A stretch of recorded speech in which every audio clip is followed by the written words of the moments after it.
You were a cult body snatcher? And that's when I just stopped and realized that this was wrong, that I was being manipulated. I felt like I was waking up from a really, really dark place. You know why they want the child, right? It's a cult. There's one reason why they want that child. It's they're a cult and they think they can do anything and they think that they follow God even though they rape children. You know why they want that child. Disgusting.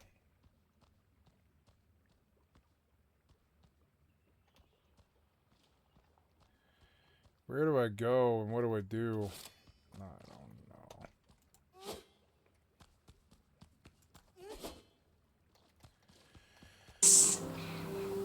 And I couldn't do it. I couldn't do what she asked me to do. I just told her that it didn't work out, that I don't think it was going to be possible. And then that's when she devised her own plan to go to Africa and find a child that way. There is no adoption. It's all false. There's no paperwork that's legitimate. And so she's essentially kidnapped and brought back over to New Mexico. It was the miracle of God prophesied through her. Mrs. Green could feel validated that she was the prophet and that what God had spoke to her was true. Sarah Green, who is General Deborah's daughter, is raising her as her own. I mean, she's got 3 children, including Miracle. She's got 2 boys of her own. I have a picture of her and the 2 boys when she was a child, and she's got this look of fear on her face, and the boys are just smiling. And it was just very telling about the life that she had there, because she didn't have a happy life there. But in 1999, Sarah cannot take the cult anymore. She's going to escape. She's going to leave. She's going to get her life together. General Deborah, she's just devastated by this. And she's also furious about this. And she begins to ostracize this child, to basically use this child as a slave in many ways. She punished that child. She hurt that child. That child was starved. That child was beaten because... This is why cults like children. They think that they can just violate God's law or whatever and get away with it. They didn't love her. And I had to watch this happen over time. She was not fed the proper food and diet that she should have received, and so she started developing rickets. Mrs. Green said that God was going to heal her and would make her run and make her do all kinds of menial chores and exercise, but she was just deteriorating worse and worse.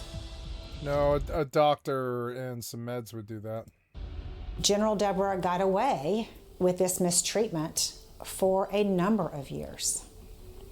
And it was only in 2006 when Miracle breaks 2 of her legs, allegedly due to a swinging accident.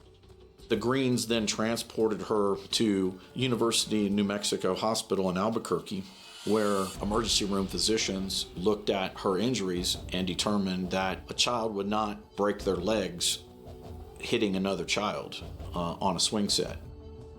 It was what they believed to be rickets. Rickets is a condition where you're not getting enough nutrients to properly be able to formulate strong bones. They started asking some questions while Deborah Green was at the hospital. At some point during all of this, Deborah Green basically left the hospital and never came back for the child. From that point forward, the child was placed into foster care and was ultimately adopted. But nothing else happens in terms of the children, any other children living there being investigated or anything like that. It kind of goes by the wayside. Should they have kept an eye on this group? Now we wish they had.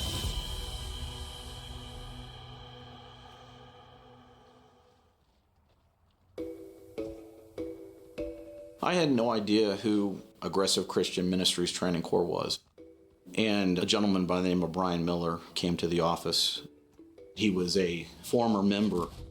I joined that group when I was like barely 20 years old, and they just like took my mind, and now I'm like 41 and I've been out, for 3 years. I was taken back by what all he had to say and the allegations that there was a lot of things going on that shouldn't be going on inside in reference to the children.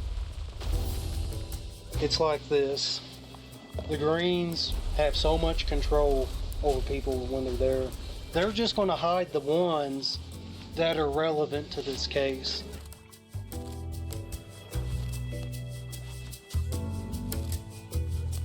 I thought, well, let's find out why they didn't report the death. None of these children had birth certificates.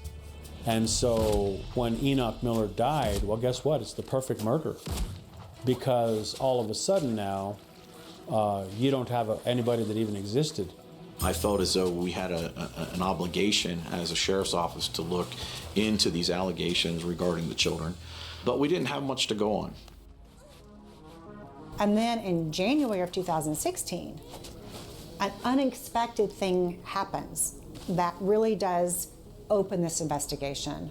They get a phone call from the compound from 2 women who say, "We want to escape."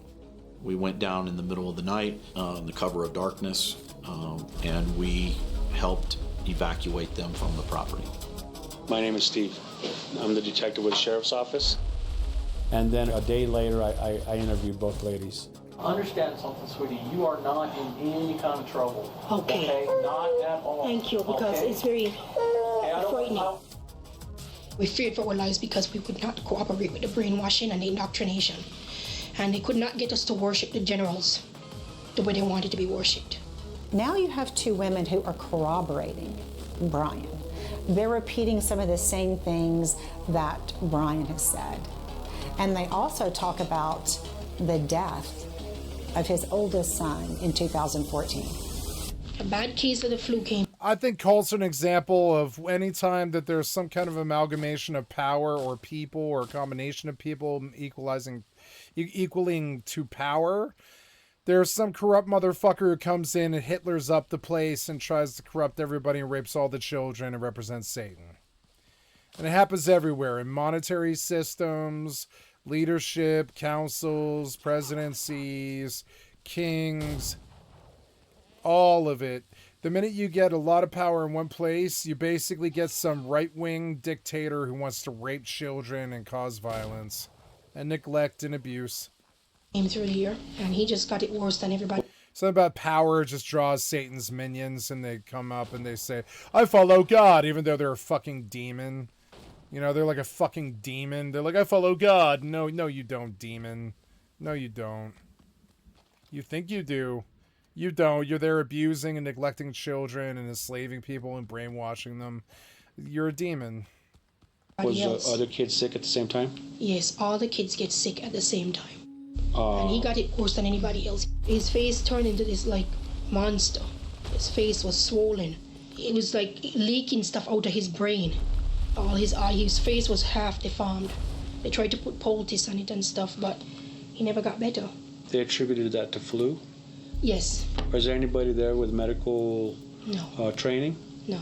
He died a horrible death, was then buried immediately with no funeral service in a grave on the property. So we obtained a search warrant to exhume his body. You need to understand something. Where my investigation has come is that Enoch died as a result of child neglect resulting in death. That's a capital offense, okay? That's a first-degree felony. And you're going to sit here and tell me that that was all your decision. When I know, look at me for a second, it wasn't just your decision. I asked her, okay, why didn't you take him to the doctor? And she says, well, because I was hoping for God to heal him. Did you at any time ask advice from the generals? Did you at any time seek counsel? And she claimed that she did not. Here's what it all comes down to, Stacy.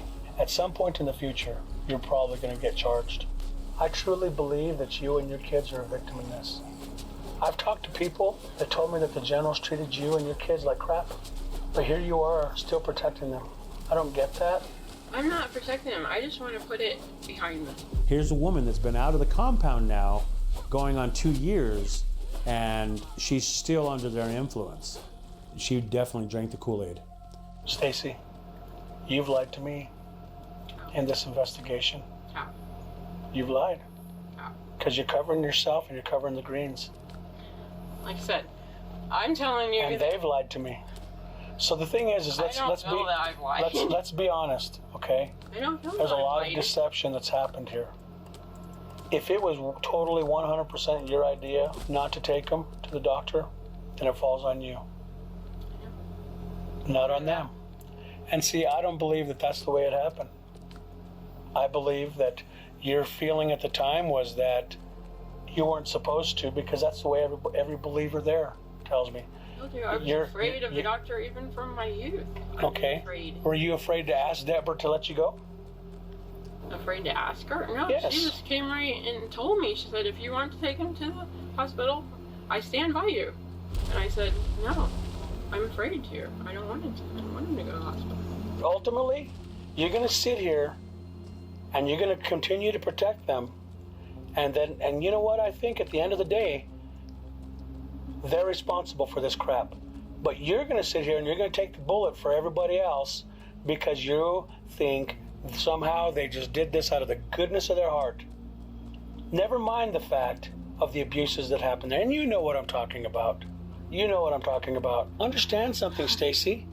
If you say the truth and tell me what happened, what's going on, do you realize that there's a chance that you won't ever spend a day in jail?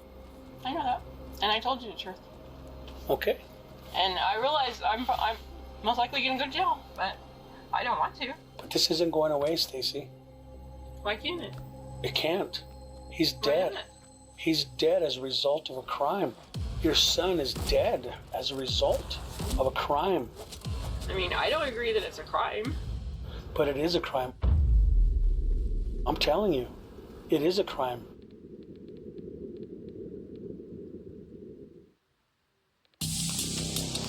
Well, dear one, we're still here. All these years of people saying we carry guns, we starve children, we put people to death, we lock people up, prove to us that we've done these things. Come on, prove it. It's all accusations. I'm not cutting any corners. Those people are liars. So Miracle introduced you to myself earlier, Steve Chavez with Cibolo County Sheriff's Office. We're being recorded, okay? Miracle gave a great statement and very convincing. Physically abused, sexually abused. I'm sorry to bring it up, but so your legs are scarred. Did you have the disability early, or was this something that it grew worse? When I was little, they led me to believe that it was because I was cursed or something. And so who told you you were cursed? Deborah, she said that it was because I didn't pray enough, and so God was cursing me with having crooked legs and the pain from all of that. Deborah instilled in me that me being different colored, Jesus was punishing me for something. She told you that? Right. So ultimately, I always had to be treated differently than everybody else because I was the demonic child in their eyes, and I was supposed to be their little servant kind of thing. Was there physical abuse? On her part, she beat me until I couldn't stand up most days. Sometimes it'd be because she was in a bad mood, other days it'd be because somehow I did something she didn't like. Did anybody touch you on your private parts? I do recall some of that going on. It started when I was about 5. I think I was 5 or 6 when I started. So was there touching only on top when you were 5, or did he penetrate? Well, yeah, with his hands only though. Okay. Younger. There was penetration then? Yeah. Okay. And he told me that if I didn't do it, then Deborah would beat me more, and he would start to beat me. Did anybody else abuse you in a sexual way? Did anybody else touch your private part or your boobs or your butt? Deborah would sometimes, and whenever I was bathing, or she would give me a bath or whatever, but it didn't happen often. Explain to me what she would do. Do the same thing with her hands that Peter would. Was she gentle?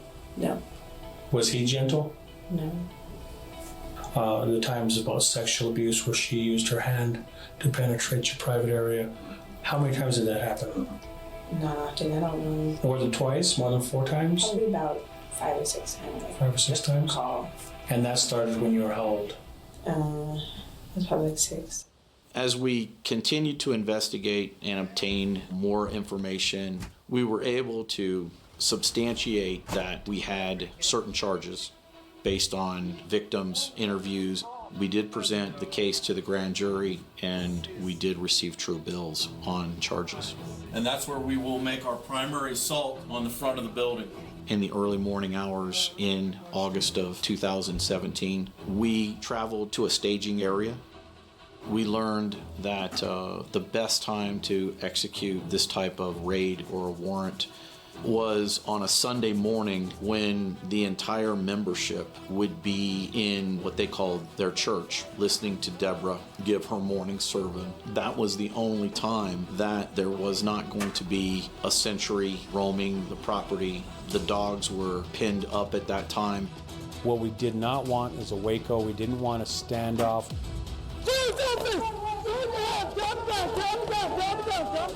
We had arrest warrants at that time for General Deborah Green and Peter Green. They were arrested, taken into custody.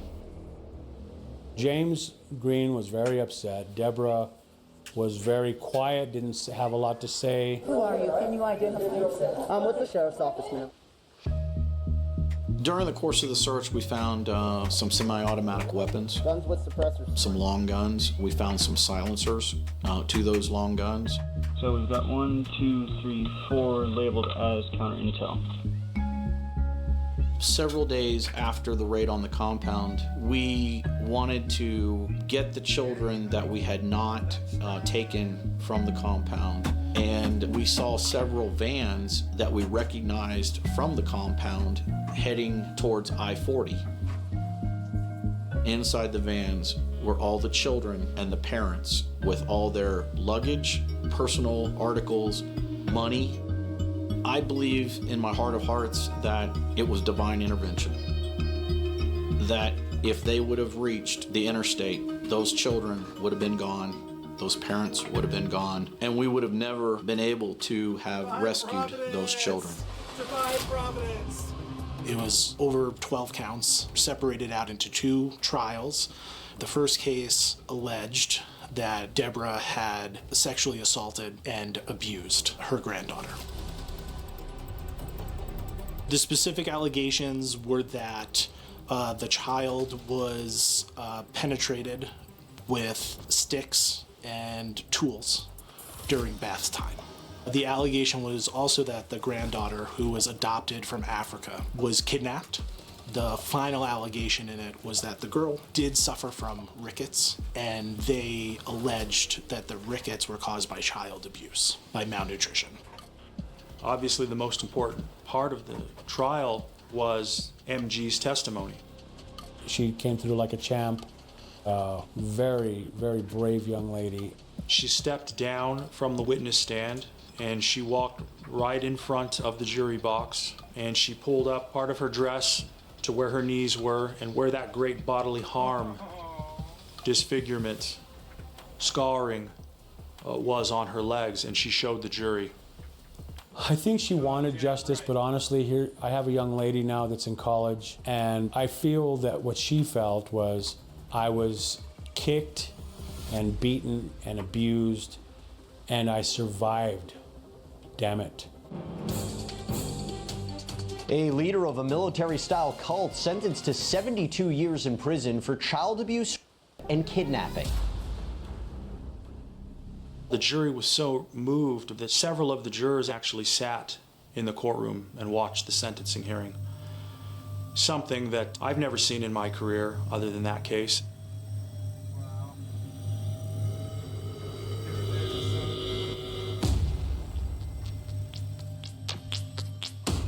sitting in jail, feeling like she'll never get out, never be able to hug her family again. And she's presented with a way to make it all stop, which was to plead to the remaining charges, and she took it.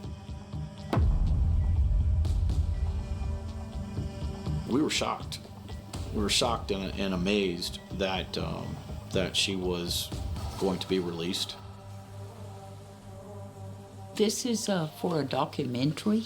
Yeah, it's a documentary series. Oh, I see. Uh-huh. What is it called? Cult Justice. Well, you know, the word cult comes from culture.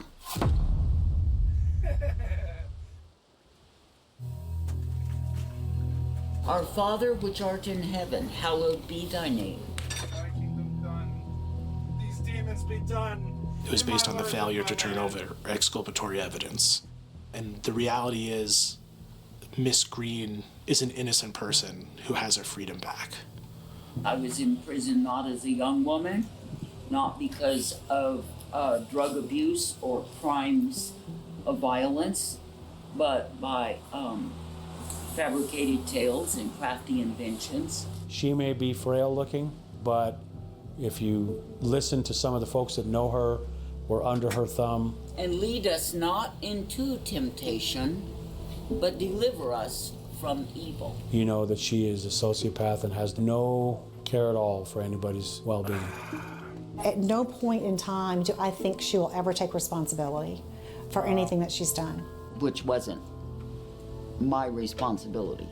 The common theme throughout her interview, in my opinion, is this lack of responsibility. Other people's children are not born of me, and they are not my responsibility. She's not responsible for anything. If you choose not to get a birth certificate, don't blame it on me, because that's not my child. If your child dies, it was his mother's choice that things were handled as they were handled. Miracle was from Africa, and Hello.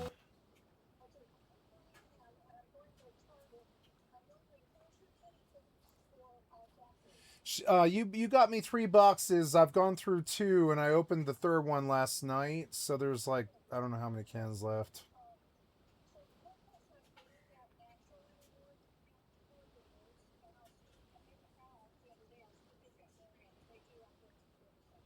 Okay, thank you.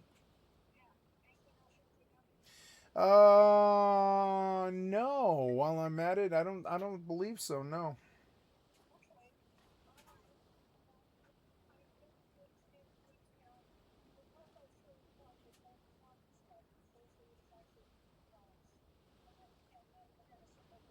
Okay, sounds good. Yeah. Okay, I love you. Have a good night. See you in a bit. Yeah.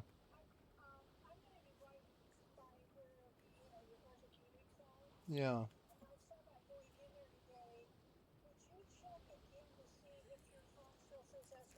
Yeah, hold on. It doesn't take long. Let me just check.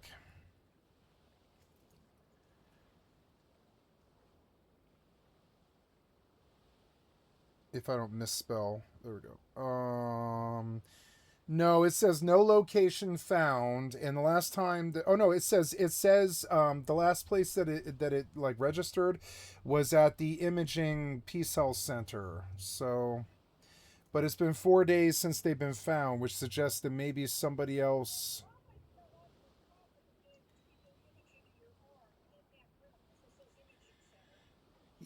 Yeah, I guess, yeah. And so they may have found it, but I don't know. You're probably wasting your time, you know? Yeah, somebody's probably changed them, because... No, the case itself is a charger, and the case had a full battery. So it should have lasted... Yeah, it's been 5 days, but that won't drain that whole case, no. Not unless you use it, no. So...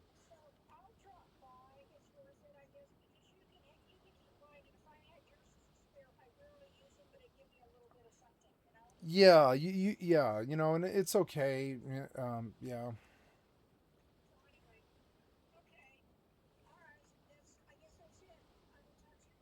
Okay, I love you. Bye.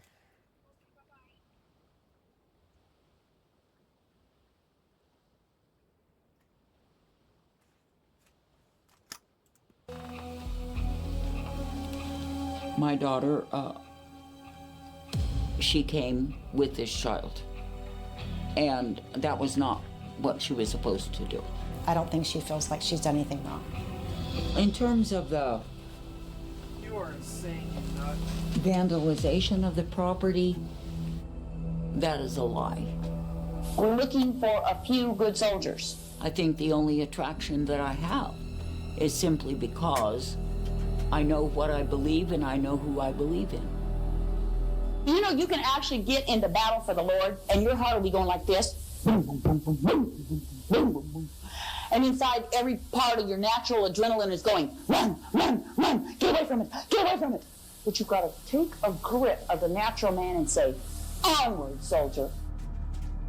People say, well, you were the leader of a cult. No, I was not the leader of a cult. I was a woman who chose to follow Jesus with all of her heart. She probably had enough ego that she wanted to give her side of the story and make sure people knew that, yeah, I am General Deborah still, and I still am the Oracle of God. So if I'm different, it's because that's the way God He didn't made me. God didn't tell you to do what you did. She came with this child. Sorry. And that was not what she was supposed to do. I don't think she feels like But you've got to take a grip of the natural man and say, onward, soldier. What's with your fascist vibe? People say, well, you were the leader of a cult. No, I was not the leader of a cult. I was a I'm a woman leader of a cult. who chose to follow Jesus with all. Wow, piece of shit software developer. Couldn't you not do that, you fucking cocksucker? Stop macroing the mouse to back and forward. I don't want Very it. rarely does cheating You in... fucking worthless piece of shit cocksucker fucking developer. Ugh.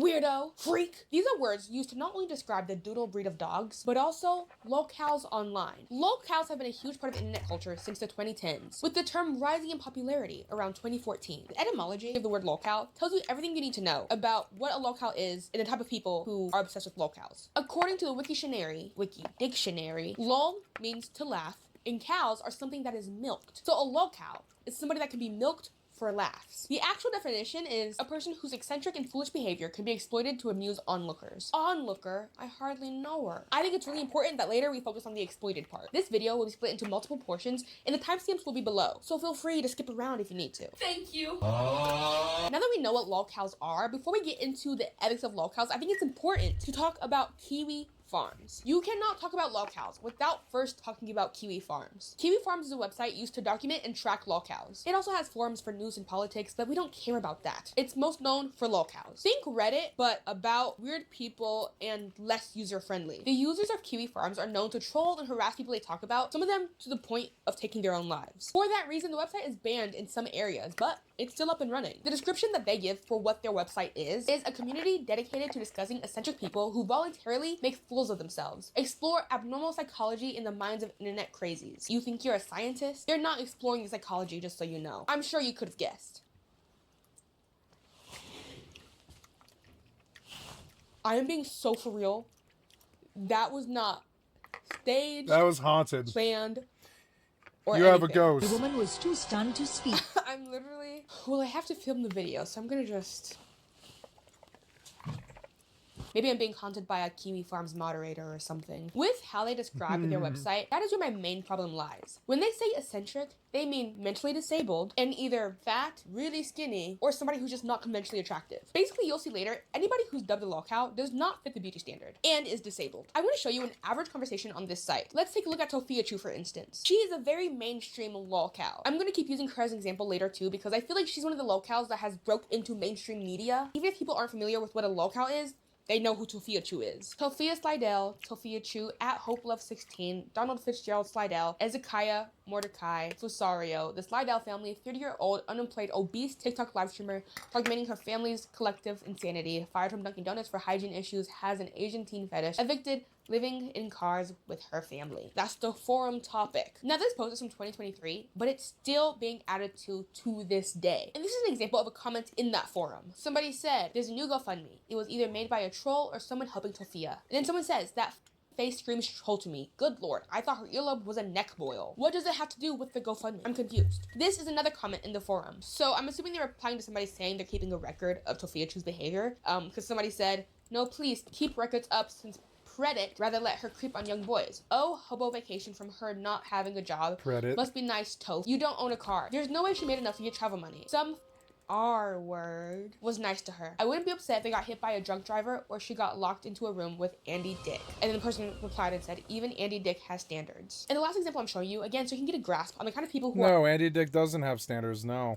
Are really invested in this locale content. Somebody said, sorry in advance for the video of Tophia Chu dancing in some kind of weird Temu outfit. And they said, that's not dancing. That's clumping forward while doing grade school adult daycare facility hand movements to a shitty song. This Australopithecus africanus thinks literal adult daycare rec room hand movements are the key to getting her discovered on the A-list. Holy shit. I need to start wearing my glasses. I could not see that. Here's the thing. Does a website like this need to exist? No, but it exists anyway. Before we go further, I want to make it very clear. I am not a locale apologist, but I do question the intent when I see things like this. Locale At the end of the day, apologist. people can do whatever they want. If they want to spend their free time doing this, and talking about locales online without getting paid, go ahead. That's up to them. But again, I have to question the intentions. Is it for fun? Is it to bully? To make themselves seem better? It's just an odd hobby to have. Because what it feels like to me is that we see these people who are eccentric, who have done bad things that should be criticized, but instead of criticizing them for what they did, it's used as a free-for-all to just bash them for how they look and what they are and who they are. Everything about them. I have been known to call people ugly on occasion, but to me, beauty is subjective. And someone can be very attractive, but as soon as the interior does not match, bitch, you're ugly. My problem when we are too quick to judge people's exterior publicly is then we're shaming people who might just look like them who aren't awful people. In my opinion, we should criticize people for what they do, not how they look. But I'm also the wokester, so on Kiwi Farms, it's a bit of both. And unfortunately, I do think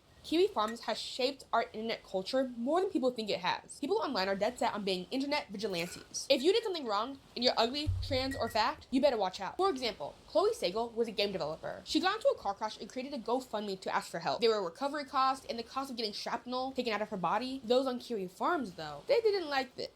I want some tater tots. I'll be right back.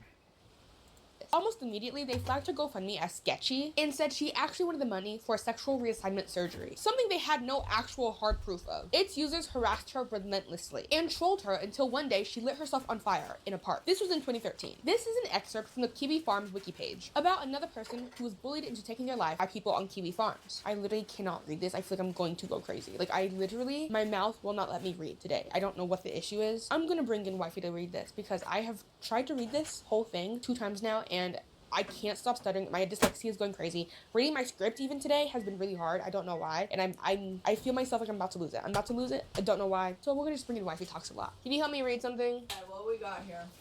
It's right there. I've tried a lot of times and I keep stuttering. Oh, yeah. I don't want to film today. I'm thinking like I just can't seem to like No, I did get through it, but I keep having to like every line. It feels like I have to repeat like 4 times before it sounds right. Never fear, Wifey's here.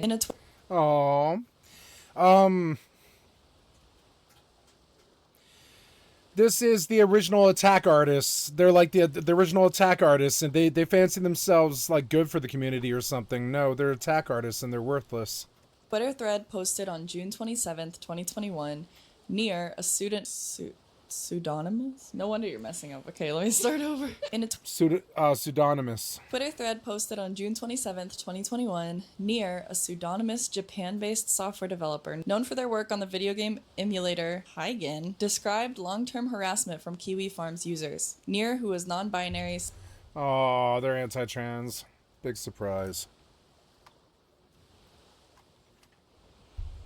Said that they had endured lifelong bullying, but that the abuse had recently centralized around Kiwi Farms, which had made the harassment orders of magnitude worse. Near stated that they and their friends had been doxxed and goaded.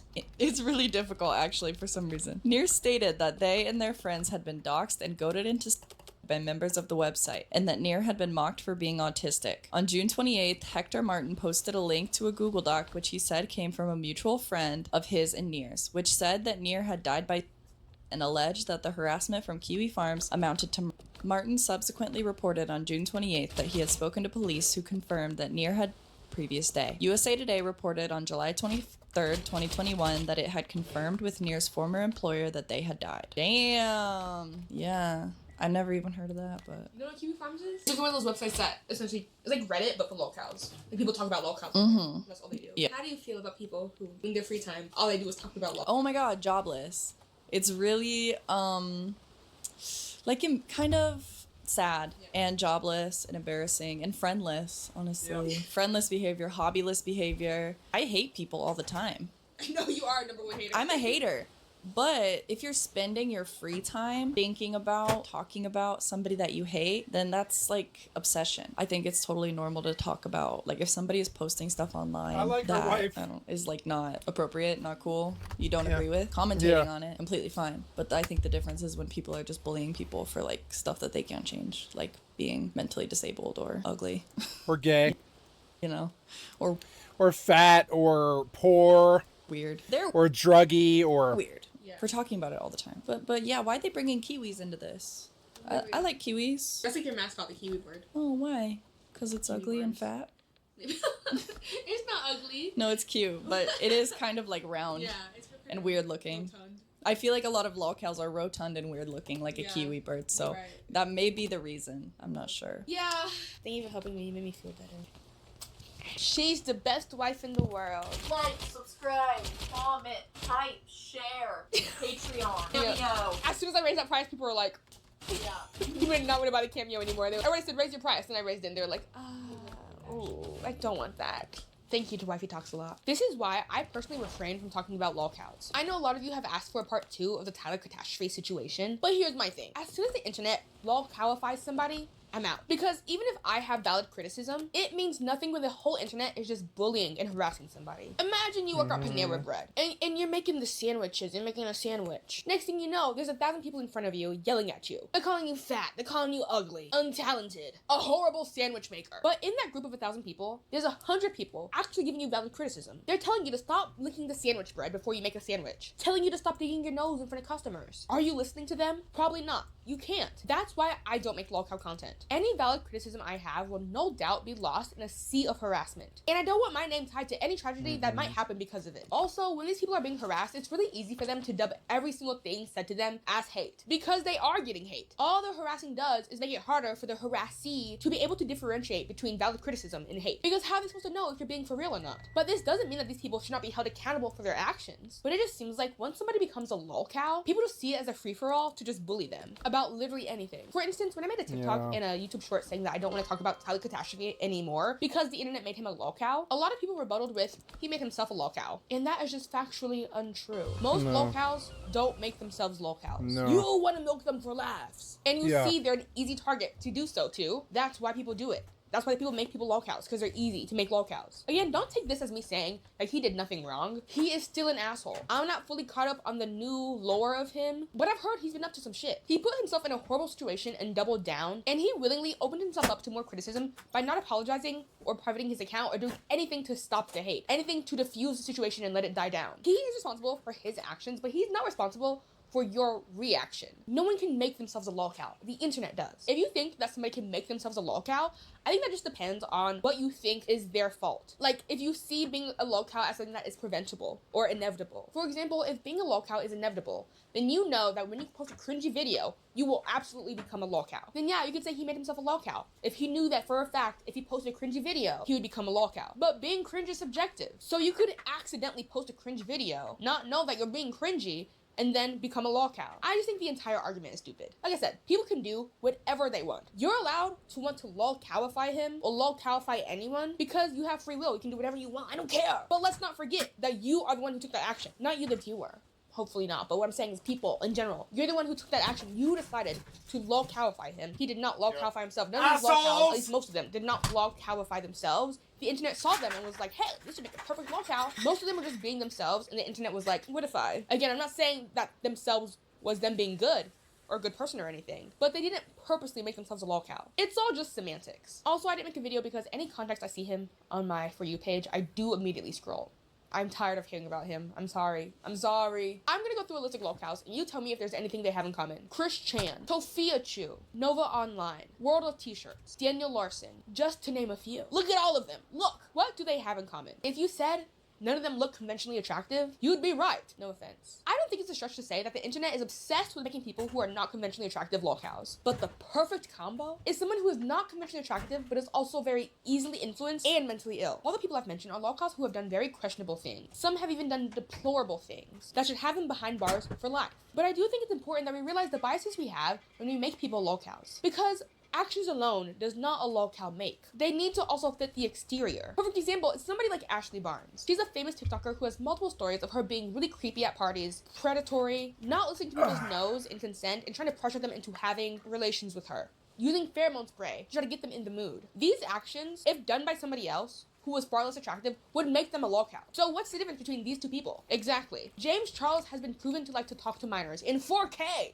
He's been caught. He's admitted to it. Other than wealth, what is the difference between him and Nova Online? Like, I understand the actual difference. They have done different things. But do we see a pattern? When you are conventionally attractive, you can get away with a lot more. When you have money, fame, and attraction, you can get caught messaging and sending inappropriate pictures to 14-year-olds, and people will still be lining up to buy your makeup product. And I do think that is an atrocious double standard. That doesn't mean that people who are lolcows are exempt from being criticized for what they did just because they're getting bullied just because they're ugly. No. But I just wanted to acknowledge the biases that exist. If these people were more conventionally attractive, they would not be getting dogpiled the way they are. But again, this whole video is just my opinion.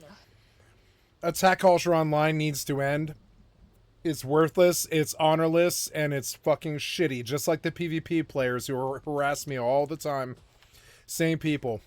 So if you disagree with anything I say, that's okay because it's just commentary video. I'm just talking, I'm just saying shit. Now, the word ethical means conforming to accepted social, professional, or moral right and wrong. So is the whole concept of lolcows ethical? I'd say no, because we are all taught growing up. Treat others the way you want to be treated. And I don't think anybody wants to be treated the way that these lolcows are being treated. I will say the only thing more embarrassing than being a lolcow is owning a page dedicated to a lolcow. I think a rebuttal people might have for me saying that it's not ethical is being like, well, it's not ethical what they're doing. What they're doing is not ethical, so why do I have to be ethical? And to that I say, just because they're being a bad person, you have to too. Monkey see, monkey do, DD mega do. I have sympathy for a lot of lolcows. And when I say that, a lot of people are gonna be like, what do you mean?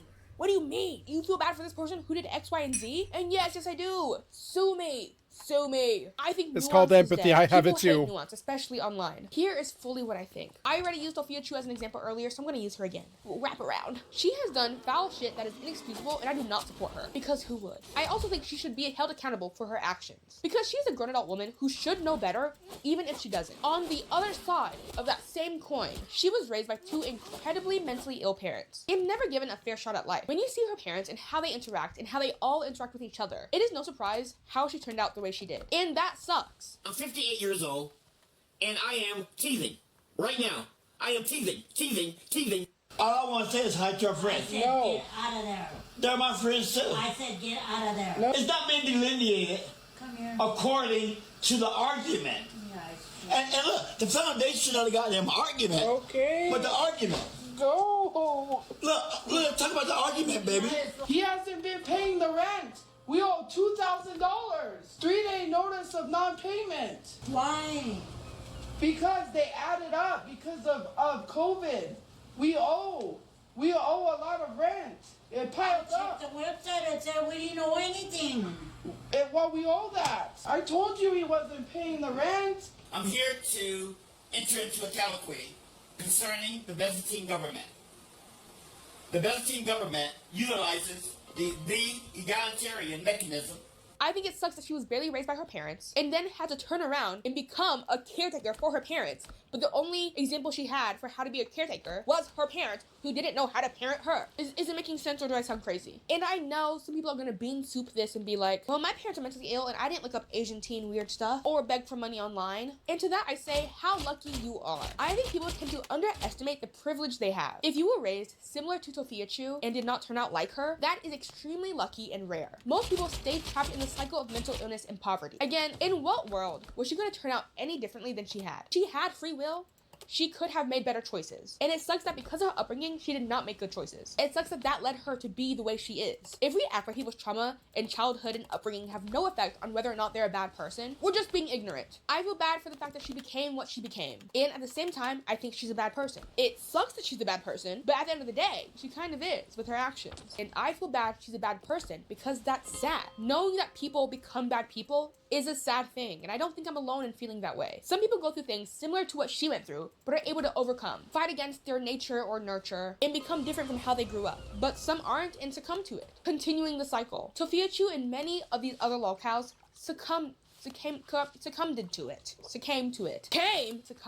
You catch my drift. I feel bad they became bad people. Not for their actions, and honestly, not even for them. When it comes to their actions, I feel bad for their victims. And it sucks that some locals turned out to be the kind of people who traumatize others. But at the end of the day, your actions are your own. No matter the background, no matter who you are, bad actions should have consequences. Like I always say, you can do whatever you want in life. Literally whatever you want. You want to steal, steal. But with that, people can react however they want, legally or socially. Now, should the consequence of being a local be trolls and bullying 24/7, having the FBI sent to your house, people stalking you, people filming you without your consent, etc.? I'll let you decide. I personally don't think so. I think locals who did things that are illegal should be in jail. And many of them should have their internet access revoked. Because if you can be easily influenced by people in your phone telling you to harm others and you actually do it, looking at you, Chris Chan, you should not be allowed access to the internet. Now that might sound too far, but if you know what happened with Chris Chan, then honestly, maybe it doesn't even sound far enough. I understand in this day and age, it's really cool to not have feelings. To not care about how your words and actions affect others. Because we're all just on a floating rock in space, so who cares what happens? Nothing really matters. But I think we need to bring back empathy and sympathy. Feeling bad for people.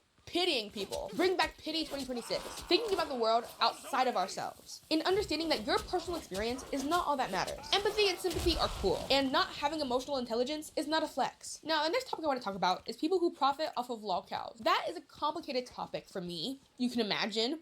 There are people whose entire career is just talking about lolcows. I mean, my first viral video was literally called TikTok's newest lolcow.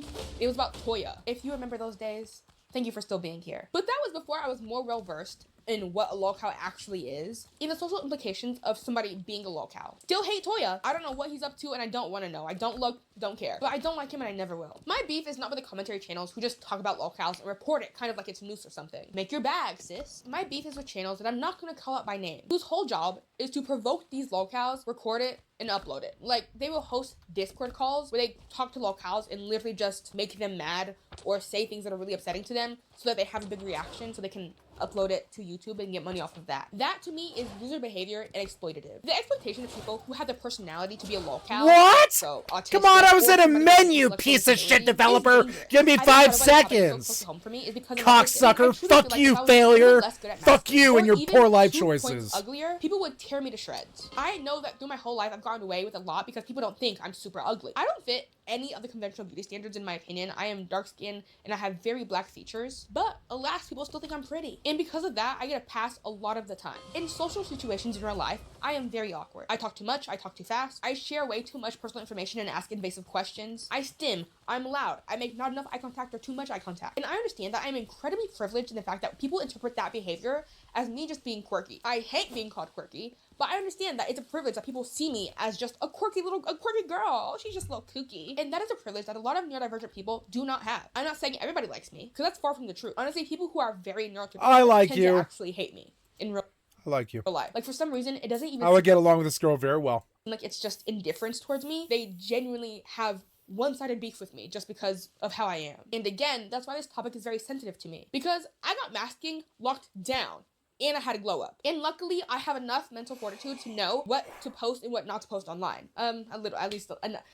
But in real life, there's no filter. So of course, because in real life, I can't filter myself like I can on videos, people see the whole package of me and are very off-put sometimes. But I'm lucky that online, where people become lolcows, I know what and what not to post. And not everybody has that privilege. Some people truly cannot tell what is appropriate and what is not appropriate to post. I'm sure if you're an autistic person, you have the experience of saying something that you don't think is funny and you're being so serious or just having a conversation and then people start laughing and you're like, what did I say that's a joke? Nothing was funny. Or thinking that you're having a normal, friendly conversation with somebody and then find out later that they talked about the conversation behind your back and that they interpreted it as weird. Or the classic, you're talking to two people and then while you're talking to them, you see them look at each other and you learn that means something. So you're like, what was it? As somebody who posts online, sometimes I do feel like I'm one post away from accidentally becoming a lolcow. And I'm sure other neurodivergent people who post online feel the same way. The whole thing feels like bullying, and the fact that people can't see that and distinguish the difference between giving somebody criticism and literally bullying them is beyond me. What you do in your everyday life is your decision. But I do think when you post online, you do have some sort of social responsibility to not influence other people to be hateful or worse people. But hey, maybe I'm just an SJW who just wants everybody to get along. Either way, I do think a lot of people struggle to know what a lolcow is. Like when I posted the poll saying, hey, what should the topic for today's video be? A lot of people said they picked this topic because they were like, I don't even know what a lolcow is. Please enlighten me. So this is for you. What even is a lolcow?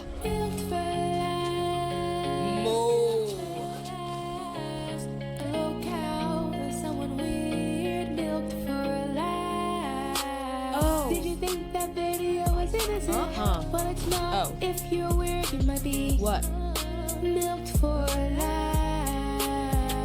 Me? What to say about us as a society if those who are vulnerable are milked for life? But they deserve it, right? Yeah.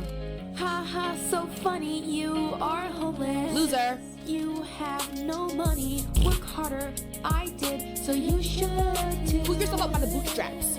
And if you can't, we'll ridicule you. Ha! No, I don't wanna help you. Nope. Why would I do that? Why? You're ugly and fat. Iggy. So instead, you're someone to laugh at. So funny. Milked for life. Milked for life. Look, you're homeless. Haha. A lolcow is someone weird. Oh, you have substance abuse issues? That's so funny. Wow.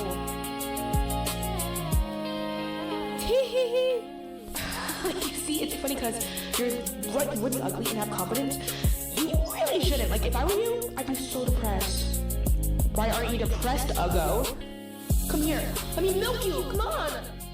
In conclusion, I think we should definitely hold people accountable for their actions. I think there should be sometimes legal ramifications for people's actions. And I don't think we should forgive everything a lolcow did just because they turned into a lolcow, and I think it's sad that the idea of a lolcow exists. That's not what I'm saying. But I just wish as a society we would judge people for their actions and not their looks, not the behaviors they can't control, for who they are on the inside and what they actually did. I know that's a big ask, but that's just really just how I feel. Thank you for watching. Thank you for liking, subscribing, hyping. Thank you to my patrons over on Patreon. If you want to follow me anywhere else like Instagram, TikTok, it's all under @AJTalksALot. Stream and song Lizzie. Bye. Look what we got in the mail. Oh my god. That's me. It's YouTube. Oh. Ooh. Should I read it to you? Yeah. Congratulations on your subscriber milestone. We are honored to take part in recognizing your achievement and want your experience to be exceptional. This award was inspected and packaged with great care by Rick. If your award was damaged during shipping or if you have any questions, please contact us at the email Society Awards. Wow. And then Whoa, they sign it? I don't know, but Neil look. Mohan. It's not Susan. Wait, let me take this out. Oh my god! It says AJ talks a lot. pretty. It's a mirror. Yeah. Wow. Oh, whoa, it is a mirror. That's you. Yeah, that's you right now. there. This is something I'll never do because I don't cater to a community like them, and I never will. I'm not going to foster a community. That's not my job. I couldn't possibly be a role model to anybody. That can't be my job. But you guys can watch me. It's lighter than I thought it was gonna be. It's like oh yeah, it's That's all it is. It's just a little piece of wood. Yeah. It's not real. What do I do? Fireball is missing. Yes, I know, but it's completely dark in here. I can't see anything, and I can't get up, and I can't go down. And I don't know what you want me to do. Should I just die? Is that what you want me to do? You're gonna force me to drop all this? You're so annoying. Oh, developer, what's wrong in your brain? Why did you think this was okay? It's not really okay. It's the signs of a child. A developer with the child's mind. Well, here we go. Child says I've got to die. I'm gonna give in and cater to the inner child that is the developer's piece of shit brain dead mind. Fucking stupid ass piece of shit cocksucking brain dead failure. Fuck you, asshole.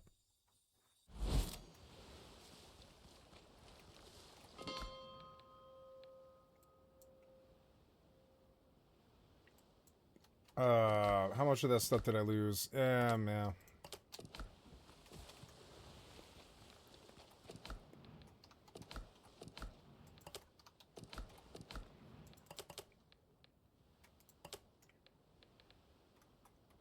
Very light. Feels like Yeah, it's very light. Particle wood. I don't know. It's hollow, I think. I don't know why I thought it'd be like solid metal. Yeah, but I it's think not. the big ones. Yeah, maybe the older ones also. Oh, it's a piece of wood. Wait, look at the shine. Ooh, it's shining on your face. Wow, shine bright like a diamond. YouTuber! You're so famous. It's on nice paper. YouTube. Yeah. Do you remember your first subscriber? Yeah. Your 100th? Yeah. Yeah, I do. It's my friend Terra Firma. Terra Firma was a wonderful person, but I think I quit Final Fantasy, so they quit me. Chances are you do, and we know that you'll definitely remember your 100,000th subscriber. Your Terra Firma was awesome. fans may have found Terra Firma lit me up to what was happening in Texas with the electrical gerrymandering, and I even wrote an email. I wrote an email to PBS News, and I lit them up to the electrical gerrymandering that was happening in Texas and the name of the guy. And I was like, on cursory inspection, all you have to do is go to this website and look at the fact that this guy who owns 200 electric companies in Texas, he's also on the energy board. and of course PBS did nothing. Nobody cares, and nothing happened. But I mean, but I remember Terra Firma, and I remember what Terra Firma taught me about Texas, and I tried to do something about it, and I learned a lot of things. I learned that doing something just isn't going to work. People obviously throw their bodies right in front of you. And I learned that even in the weirdest places, you can learn a lot about life and your land and your country and stuff just by talking to people.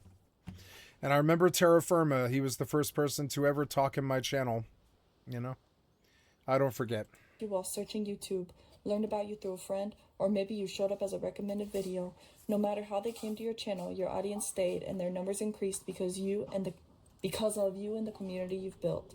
We're proud to honor your impressive milestone of reaching 100,000 subscribers 100,000 with the Silver Creator Award. Congratulations. That's We know that today. you have many more 6 stories to hours ago. Congratulations.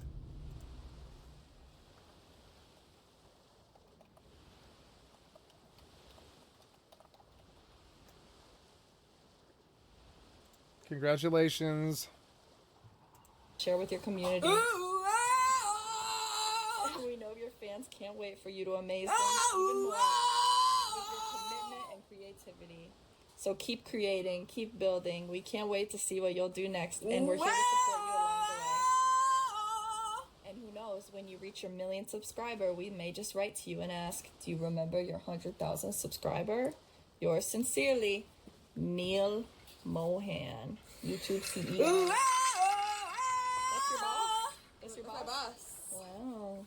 So thank you guys. This is really cool. Thank you for subscribing. Thank you for being here. Thanks, everybody. This is really cool. I believe in you guys. Oh, nice. Oh, thanks, baby. Are you proud of me? Yeah, You're proud of me? Wow, thank you are very. One day I hope to someday reach that, but it'll take 50 years. I know it will because I'm long form, and it'll take 50 fucking years. I know it will. I'm long form. It takes forever. It's the slowest, it's kind of like playing penny stocks, trying to be a billionaire. You could do that, but it's going to take a long time because I don't set myself on fire. I don't do collabs. I don't need favors. I don't need people. I don't care about what game I play or what I do or anything like this. And that's all stuff that a normal content creator swears by. You don't understand the amount of things I've missed out on to actually to like make videos, parties, not go to dinners. Like I would like not go, like literally not hang out with friends to actually to do YouTube, and I still do that. I like using it as an excuse also though. But I also just like I literally don't do things because I'm like I have to work, I have to do YouTube, you know. So I appreciate you guys a lot. You're a star, and I believe in you. I thought love had to hurt, but then I'm hurt. The night, the stars to gold, brighter than I'd ever seen before. She brought me in from the cold. It is good. She's good.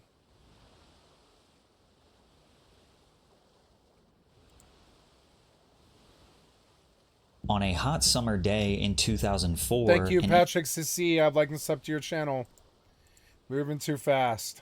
Incident so strange and disgusting occurred that it's hard to believe it actually happened. Chicago's Little Lady Ferry was doing one of its regularly scheduled tours down the Chicago River. Tourists on the top deck were observing the skyline when they looked up and noticed a large bus suspiciously parked on the Kinsey Street Bridge. As the ferry passed under the bridge, 800 pounds of human poop rained down on the ferry, drenching the passengers in literal human filth. People screamed and vomited as they tried to escape the unbearable smell, but they had nowhere to go. The bus immediately sped off after dumping its load, and if it weren't for two extremely important pieces of evidence, we may have never known why it happened, how it happened, or who to blame for what would eventually be known as Poopgate, or the Dave Matthews Band Chicago River incident. At around 1 o'clock... Oh no, it was the Dave Matthews Band tour bus? p.m. on Saturday, August 8th, 2004, a line of 120 people began boarding the ferry called Chicago's Little Lady, with the tickets going for an affordable $25. It's the perfect way to relax and see the city. The passengers are a diverse group of people. Senior citizens, journalists, mothers, fathers, and children file in for a memorable experience. A newspaper reporter, Brett McNeil, is using it's gonna be memorable. You're gonna bathe in shit. Yeah, it's gonna be memorable, yeah. As a distraction for his complicated relationship. I had a girlfriend whose ex was visiting from Boston. We were just looking for something to do. I was a newer Tribune reporter, and so worked a lot of those Sunday shifts, but I had a rare Sunday off. We decided to do a boat tour. It was truly beautiful, perfect weather. At that time, the river was not nearly as busy as it is now with just pleasure craft. It's such a beautiful day that all 120 passengers are considering walking out on the top deck to soak in the sun. As the ferry makes its way down the river, people are anticipating over 50 architectural landmarks to observe on their trip, including the Wrigley Building, the Willis and Tribune Towers, and Marina City. Chicago is incredibly proud of being an industrial heartland, and they've made efforts to preserve the older structures like the Kinsey Street Railroad Bridge, one of the first of its kind to raise up and let larger boats pass through the river. It's no longer in use, but it is technically still functional and maintained as a historic landmark that's over 100 years old. It has since been replaced by the Kinsey Street Road Bridge that sits right next to it. It's important to note that the driving surface of the bridge is not made of concrete or asphalt, but rather a steel grating to prevent the buildup of heavy rain and snow. It's a genius feat of engineering. The water falls from the sky but passes through the holes in the bridge to the river below, and as a result, cars don't hydroplane and crash. It's safer for everyone, but unfortunately, the holes in the bridge's surface was what created the opportunity for the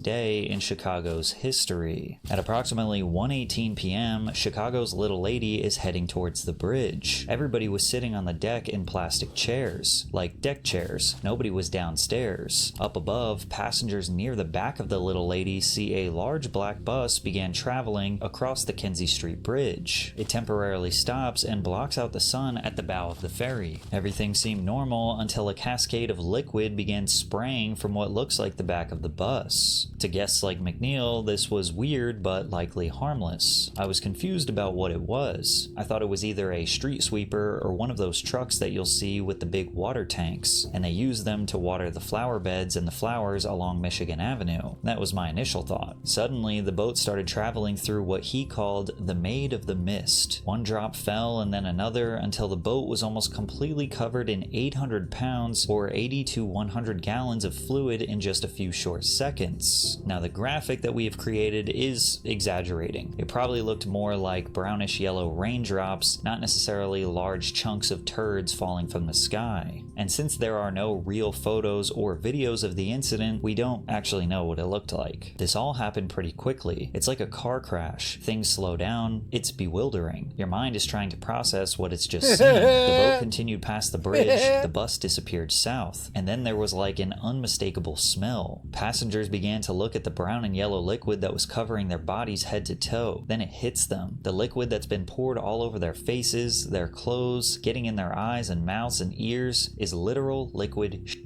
Some begin to scream, some yell in a fit of rage, while others run blindly in random directions before vomiting all over the upper and lower decks. One woman tries to console her baby as the sewage continues to cling and dry all over them, while the elderly and handicapped panic as they are unable to move away from their chairs, caked in cursed sludge from the mysterious bus. The ferry's 120 passengers are trapped on an island completely covered in human waste, and there's nowhere to go. Up on the bridge, the brown and yellow liquid is so thick that some remains on the steel grating to get picked up by rolling tires. Lynn LaPlante, who was driving on the bridge, describes it as an inescapable nightmare. She Only in Chicago. began vomiting outside of the car window and swerving violently as Dave Matthews Band's messy mistake.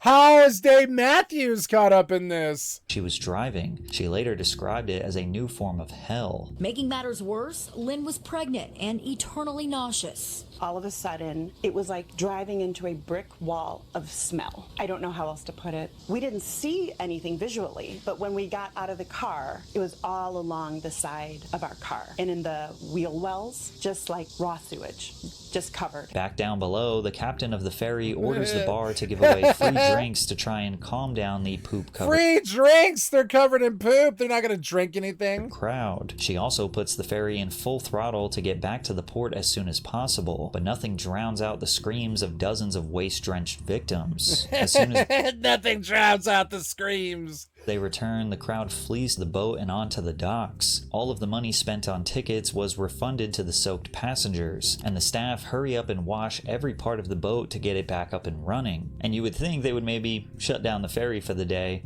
but no, they just cleaned up the boat and did another service at 3 o'clock. I can only imagine they thought, we'll give them a refund, they'll go take a shower, we'll be up and running for the next service, and nobody will ever think about this again. But unfortunately for them, this was already developing into a national news story. It was like a downpour. Captain Sonia Lund It saw was like a but downpour. passenger Mike Scarpelli was one of the people drenched in the deluge. There were some older people on there that were had limited mobility. They were doused from head to toe. Their hair was soaking wet, literally covered in urine and feces. There was a pregnant lady that could barely contain herself. The crew knew exactly what to do. When they were alerted, they came back to the dock. The passengers, Bob Agra met them at the dock. The passengers disembarked. We gave them refund. But Scarpelli doesn't We gave them refunds. it that way. He says initially the tour guide gave them the We gave them refunds.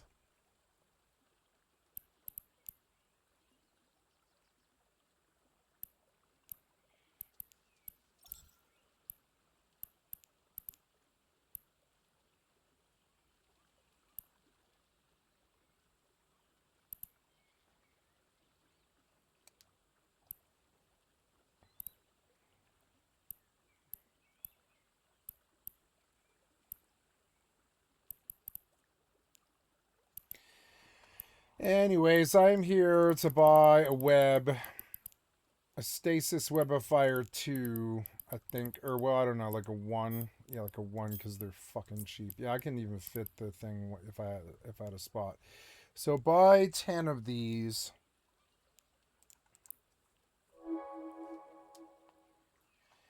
Stick them in the fucking cat.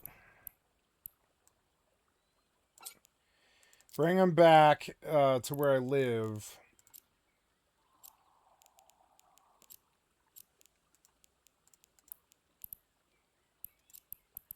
I want to set that place for home station, yeah.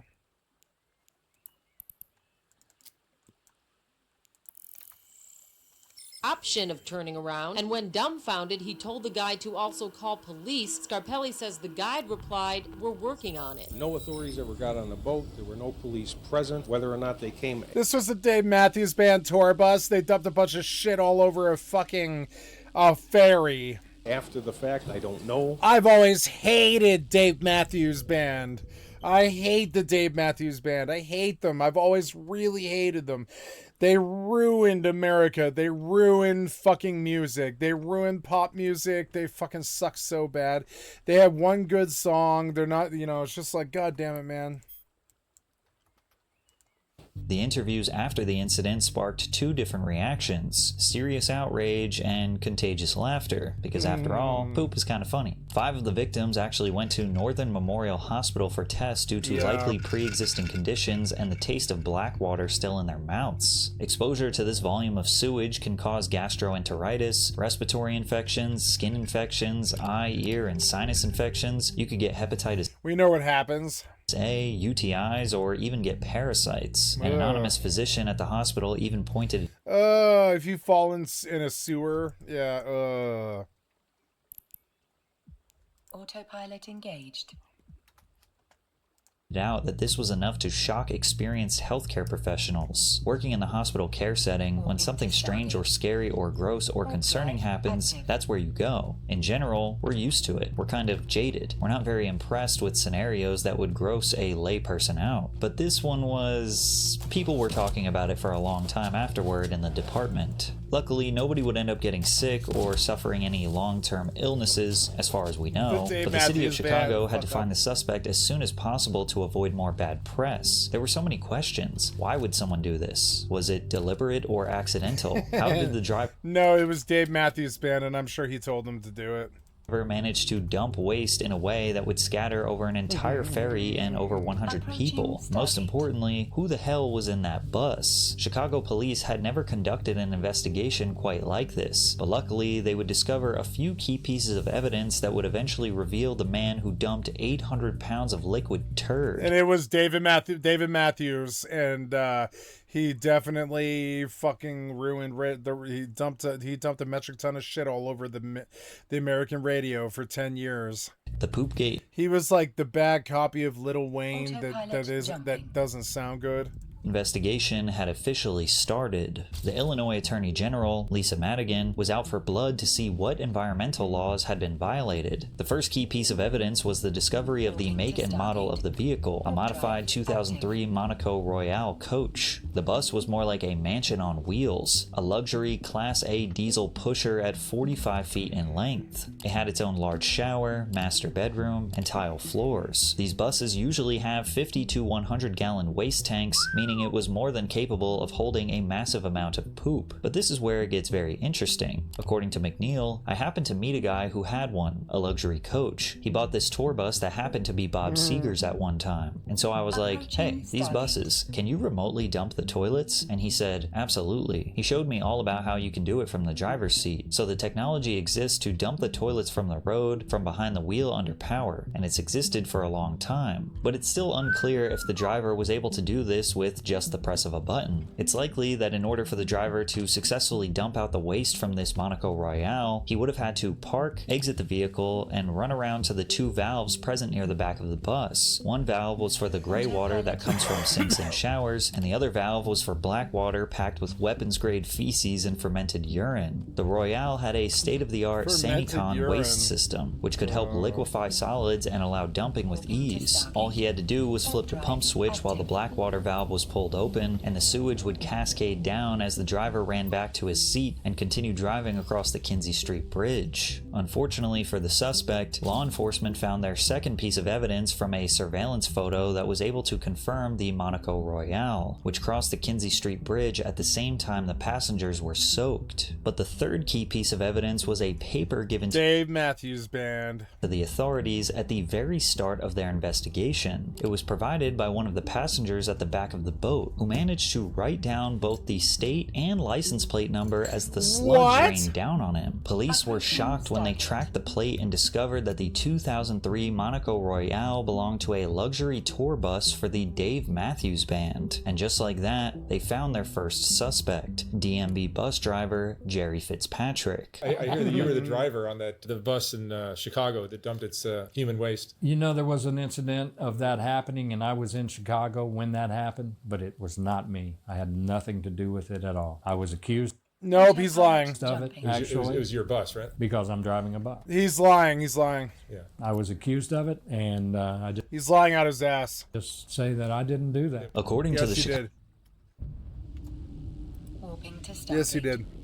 Chicago Tribune, Fitzpatrick confirmed he was in Chicago with Matthews, whose band played the second of 2 shows at Alpine Valley in Wisconsin later that night. But the driver said he was parked in front of the Peninsula Hotel when the waste rained down from the bridge several blocks away. Fitzpatrick told the press, "There is no way I could be responsible for that. I haven't emptied the tank for days. That makes you sound more guilty." The tank for days. Besides, we are very cautious about how we do that sort of thing. They also felt the need to clarify to the press, this band is very environmentally conscious. And to further clear his name, Jerry actually pushed a police sergeant named Paul Gardner to inspect the bus. He even gave Sergeant Gardner his phone to tell a reporter that his tank was Oh, maybe it wasn't him, huh? almost full. However, the band had a total of 5 buses parked outside the Peninsula Hotel. 5 Authorities buses. were unsure of which one was the dumper. A band as popular as the Dave Matthews Band will tour with multiple buses. One for the band members, maybe one for the crew, and 2 or 3 for equipment, all traveling separately to keep everything running on time. The band was leaving the Alpine Valley Music Theater, which is 2 hours north of Chicago. Now, according to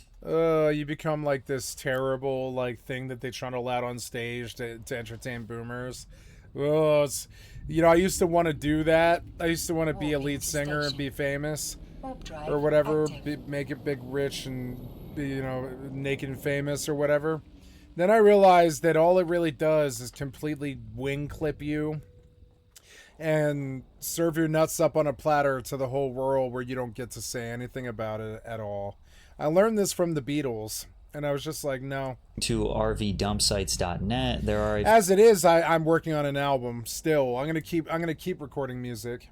few different places the band could have stopped to discard the waste from the bus. Then again, this happened over 20 years ago, so we don't know if any of these current locations were available back then. We do know that money was definitely not the problem, because even back then it only cost about $10 to empty the tank. Upon further investigation, authorities managed to confirm I guarantee he probably pulled the lever by mistake. He forgot what lever it was, and he just pulled it while he was on the bridge, and it rained down shit on the ferry. From the exact bus that did the dumping. One of the passengers was the band's violinist, Boyd Tinsley, and the driver was Fuck Boyd Tinsley. I'm just kidding. I'm just kidding.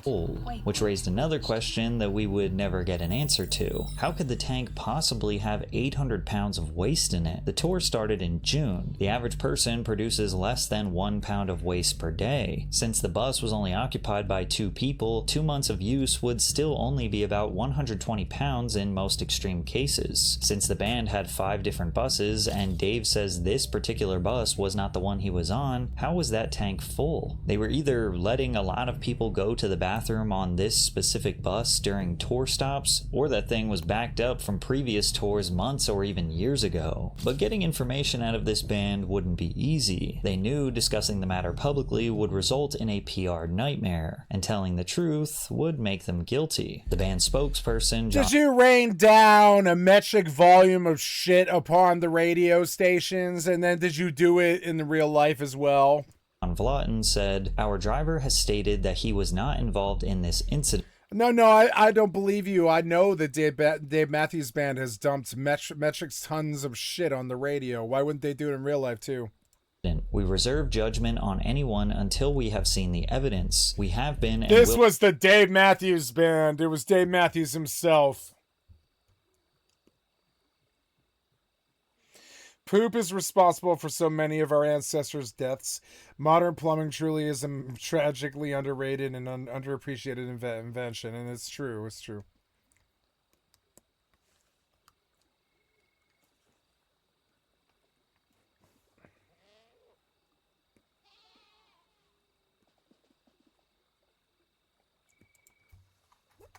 This is all Dave Matthews. Somehow, and I know it. He dumped metric tons of shit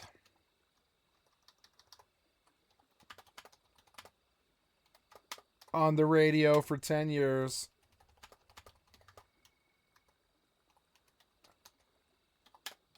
Then he made it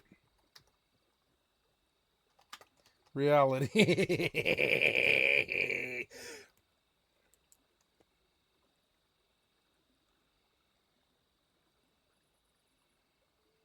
This is all Dave Matthews somehow, and I know it. He dumped metric tons of shit on the radio for 10 years, then he made it a reality.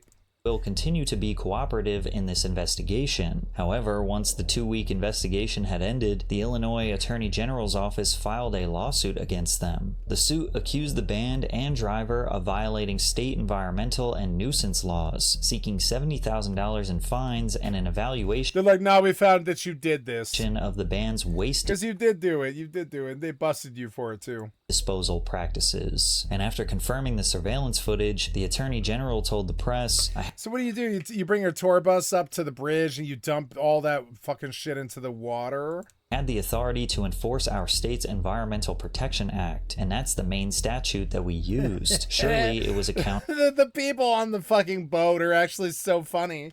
They just get fucking, they're just pawns in a game between Dave Matthews Band and the EPA.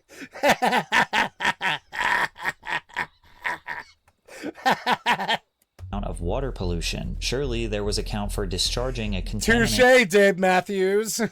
Touche. Into a waterway. God damn it! Why did Dave Matthews come into this without a permit? I didn't need Dave Matthews in this. I think we may have also charged public nuisance. It's a pretty broad statute, but those are the three things that we were able to bring. As soon as the video came out, any attempts to deny that evaporated. Chicago's Mayor Daley also made a statement. I like this story. So Dave Matthews Band, you remember they ruined the radio for 10 years, right? They were journeying through Chicago in one of their 5 tour buses, and they had a literal metric ton of shit. They had like a whole sewer container in their fucking tour bus full of shit. And they dumped it. They dumped it on a bridge in Chicago that doesn't have it, like, you know, that's like kind of a hollow bridge in many ways. And beneath the tour bus was a fucking ferry, and the ferry had old people on it, and and it rained like a metric ton of shit and urine all over this ferry. But it was, and so eventually the city of Chicago sued Dave Matthews Band. This is a good story. This is one of your best. A little tone deaf and strange. He called the dumping absolutely unacceptable, but also said that the Dave Matthews Band was a very good band. The band's silence was heavily criticized, and eventually they felt the pressure to give a public statement. Dave Matthews Band is not a good band. But they were reluctant to outright admit guilt. They did say that they I'm sorry, they are. I'm sure they are. About what happened, and that they aren't attempting to avoid any responsibility they may have. God damn it, I really blame them for ruining radio, though. Man, if there was somebody I want to lay it at the feet of, it would be Dave fucking Matthews. He ruined the fucking radio for 10. He ruined MTV for 10 years. 10 years, man. It was Dave Matthews Band. He did ruin radio. There's nothing you could ever say that would convince me otherwise. The man ruined fucking radio. I hated him. He ruined radio. I will not fire. I will not fire. I'm trying to fire. You won't fire. You won't fire. You just full-blown won't fire. Okay, well, let's leave and try to shoot my gun, but I can't. I don't know what your problem is, but I'm going to just leave this. No, I better actually kill them.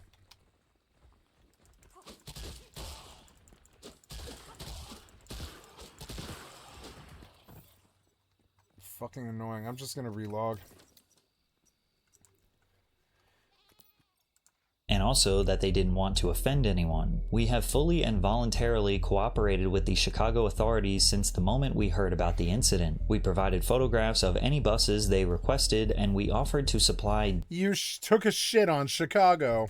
DNA evidence to determine if one of our buses was the bus involved. We offered to supply DNA evidence. So were they trying to get poop samples? Our driver was the only person on the bus during the period relevant to this matter, and he has told us that he had nothing to do with this incident. We have not seen I don't believe him. I don't believe him. I think he did have something to do with it. Evidence in this case, and we have a few narrow but critical questions related to what we have seen of the evidence in the media. The statement was long, perfectly vague, but unfortunately, it didn't help their case. 2 months after the incident, the Dave Matthews Band realized the evidence was too strong to avoid guilt any longer. The band and their legal team agreed to pay $200,000. Oh my god, eventually they were like, yeah, our guy dumped rain shit down on a ferry. To a fund for and Dave Matthews Band was not on the bus. Environmental protection and other supportive. He never is. Dave Matthews Band is never on the bus. Projects. They also donated an additional $50,000 They're like, to the Friends of the we dumped a metric ton of shit into the Chicago River. Yeah, you Chicago did. River, who partly oversaw the ferry ride. And you eventually were just like, yeah, sorry, we took a shit on a ferry one time. And another $50,000 to the Chicago Park District. The group also agreed to keep records. No, I've heard all kinds of tour bus stories around the shitter. That's a common problem with tour buses, unfortunately. Sublime told a pretty good story about taking out the hose on a Denny's that treated them bad in like Baton Rouge or someplace. And they or Beaufort or something, I forget where it was, and they were like touring, and so then they took their sewage hose and they sprayed the whole Denny's kitchen with shit. And they told the story on Stories, Tales, Lies, and is that the name of the documentary? But they told this story. I was surprised they told it, but they did. They told the story about how they unleashed a shit pump full of the band's feces from the last 2 months on a Denny's kitchen. I've heard weird, crazy tour bus stories about poop before. It's not something that's that uncommon, frankly.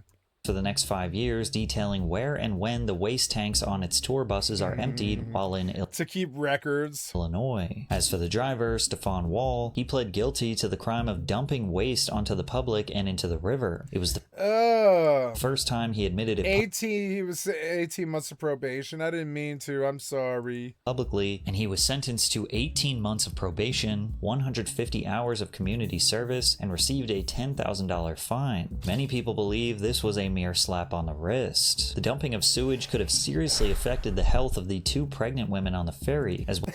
He shat all over pregnant women. Give him the chair.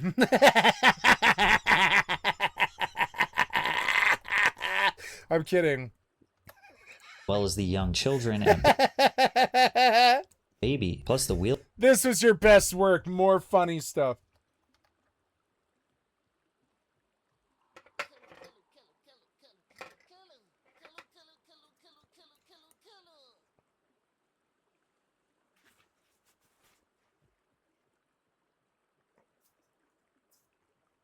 And then made it reality is what I said. Wheelchair-bound people who couldn't escape the fallout. All of the money the band paid out went straight to the government, and nothing went to the actual victims. In fact, part of the agreement we're Dave Matthews Band and we'll pay the government. We just won't pay you. That the band was allowed to avoid admitting guilt in court, and it won a provision intended to make it more difficult for the tour boat operator and at least one passenger on the ill-fated cruise to use the settlements in their own lawsuits against the band. Like so many other things in life, ordinary people are the real victims, and the government gets a big payday. Now, this didn't prevent some passengers from taking the band to court. A woman by the name of Nancy M. Toder filed a lawsuit for emotional distress. She was celebrating her 46th birthday, and she claimed the waste entered her eyes and mouth and covered her hair, clothing, and belongings. As a result, she suffered extreme nausea, vomiting, and related physical and emotional ailments and maladies, and continues to suffer severe emotional distress. But it's unclear if she was ever able to reach a settlement. The only person who seems remotely apologetic from the band is Jerry Fitzpatrick, and he didn't have anything to do with it. You know, it was a nasty mess. I couldn't imagine being the victim. I couldn't imagine that. This bus driver didn't use his head, he caused a lot of problems. You know, it's a matter of stopping at a regular place, hooking your hose up, and flipping that switch on your dash to letting it go in the proper place, and he didn't do that. In May of 2005, the Dave Matthews Band attempted to prove they actually care for the environment in one of the worst ways possible. Dave Matthews and Boyd Tinsley joined up with Ben & Jerry's to fight global warming with the release of an ice cream called Dave Matthews Band Magic Brownies. In 2009, Dave Matthews himself spoke about the incident on the Kara Karavu podcast. He said, "The bus driver lost his job and I didn't have my finger on the button, but it was one of our buses, wasn't mine, but it was one of the buses in my employment, and so I feel bad about it." He added, "It would be funnier if it were anyone else but me." Over time, the more serious aspects of Poopgate have been largely forgotten, and today it's laughed off as one big joke.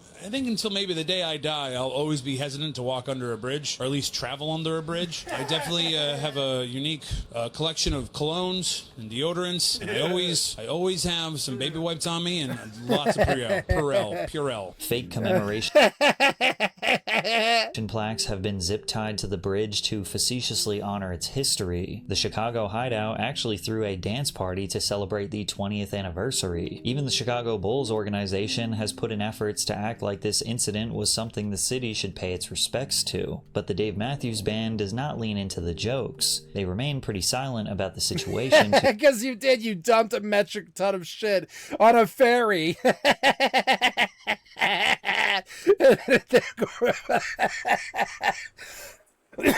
Of course you don't say anything, because it's probably a lot of lawsuits. Of course you don't say anything. To this day. And after all these... My God, you suck shit.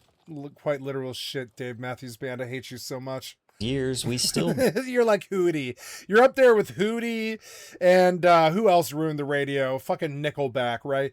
Hootie and Nickelback and fucking Dave Matthews Band ruined radio. Don't really have a true motive as to why Stefan Wool did this. It's hard to imagine it was a pre-planned elaborate prank, but rather that he was just too lazy to empty the waste tank at a dump site. If there's any lesson to be learned from Poopgate, it's that what's traumatic for us in the moment is almost always something we can laugh about with friends in the future. Or in other words, shit happens.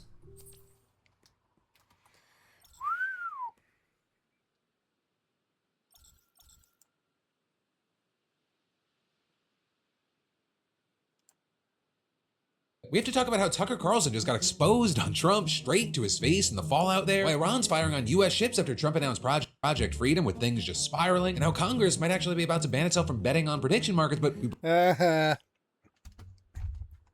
break down why that's still probably not going to be enough to stop insider trading on the war. First, I have an exciting announcement and update for you. We did our sold-out live show in New York on Friday, and I'm still buzzing. I went in prepared, and I was hoping that it would be a good night, but it was honestly one of the best nights I've ever had on stage in like my 20 years of doing this. The energy in that room, right? The connection, the fact that I got to actually stand there after the show and meet y'all and hear people talk about their connection to the show in real life, and not just numbers on a screen, right? Not just some comment section, not an algorithmic ranked feed. It just in person. It was amazing. We had people that were, coming alone. I'm gonna do this. I'm gonna go see Philip DeFranco in fucking in Seattle. I'm fucking so excited. I'm gonna go do this.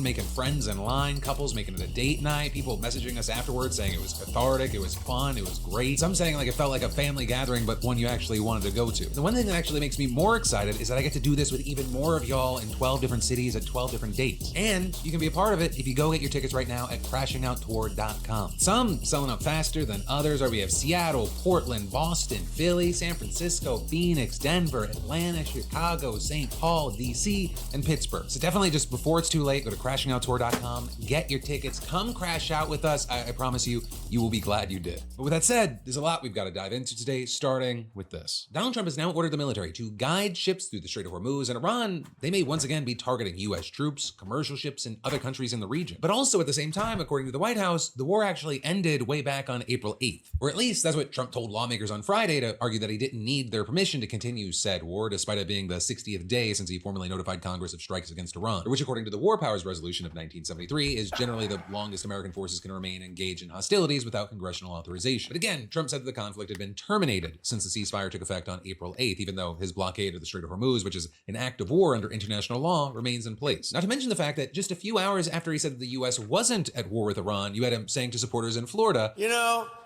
we're in a war because I think you would agree we cannot let lunatics have a nuclear weapon." And so, of course, you again have many experts saying that the administration's legal argument, it doesn't hold up. And even actually several Republicans are growing increasingly skeptical. Though also many experts and lawmakers have argued that this war was illegal from the very beginning. And now, as it was then, there's nothing actually stopping Trump from doing what he wants, including setting the country's terms for a deal. Right? And with that, you had him writing on social media on Saturday that he would soon be reviewing a new proposal from Iran and adding, "I can't imagine that it would be acceptable in that they have not yet paid a big enough price for what they have done to humanity and the world over the last 47 years. And the proposal that he was reportedly looking at was a 14-point plan rehashing Iran's earlier demands, including by calling for the U.S. to withdraw its forces from near Iran's borders, end its naval blockade of Iranian ports, accept Iranian involvement in the management of the Strait of Hormuz, and include Lebanon in the ceasefire and any subsequent peace deal." And actually on that last point, they reportedly demanded that a final agreement be reached within 30 days. But maybe most notably, according to Iran's foreign ministry spokesperson, there were absolutely no details regarding the country's nuclear issues in the proposal. So on Sunday, you had Trump telling an Israeli media outlet that, as he predicted, the proposal wasn't acceptable to him, reportedly saying, "The Iranians want to make a deal, but I'm not satisfied with what they've offered, saying there are things I can't agree to." Though you also had Iran's foreign ministry saying that it's reviewing a U.S. response to its proposal. And while the administration, they haven't confirmed that they've sent a response, either way, it appears that a deal right now, it just kind of remains out of reach. And in the meantime, there have been more attacks threatening the ceasefire. Yesterday, for example, you had the first reported attacks on ships in or near the strait since April 22nd. You had a cargo ship claiming it had been attacked by multiple small boats, while another vessel said that it had been hit by unknown projectiles. And then you had Trump announcing his latest effort to reopen the Strait of Hormuz on social media, with Trump presenting it as a humanitarian effort to be undertaken on behalf of the rest of the world, seemingly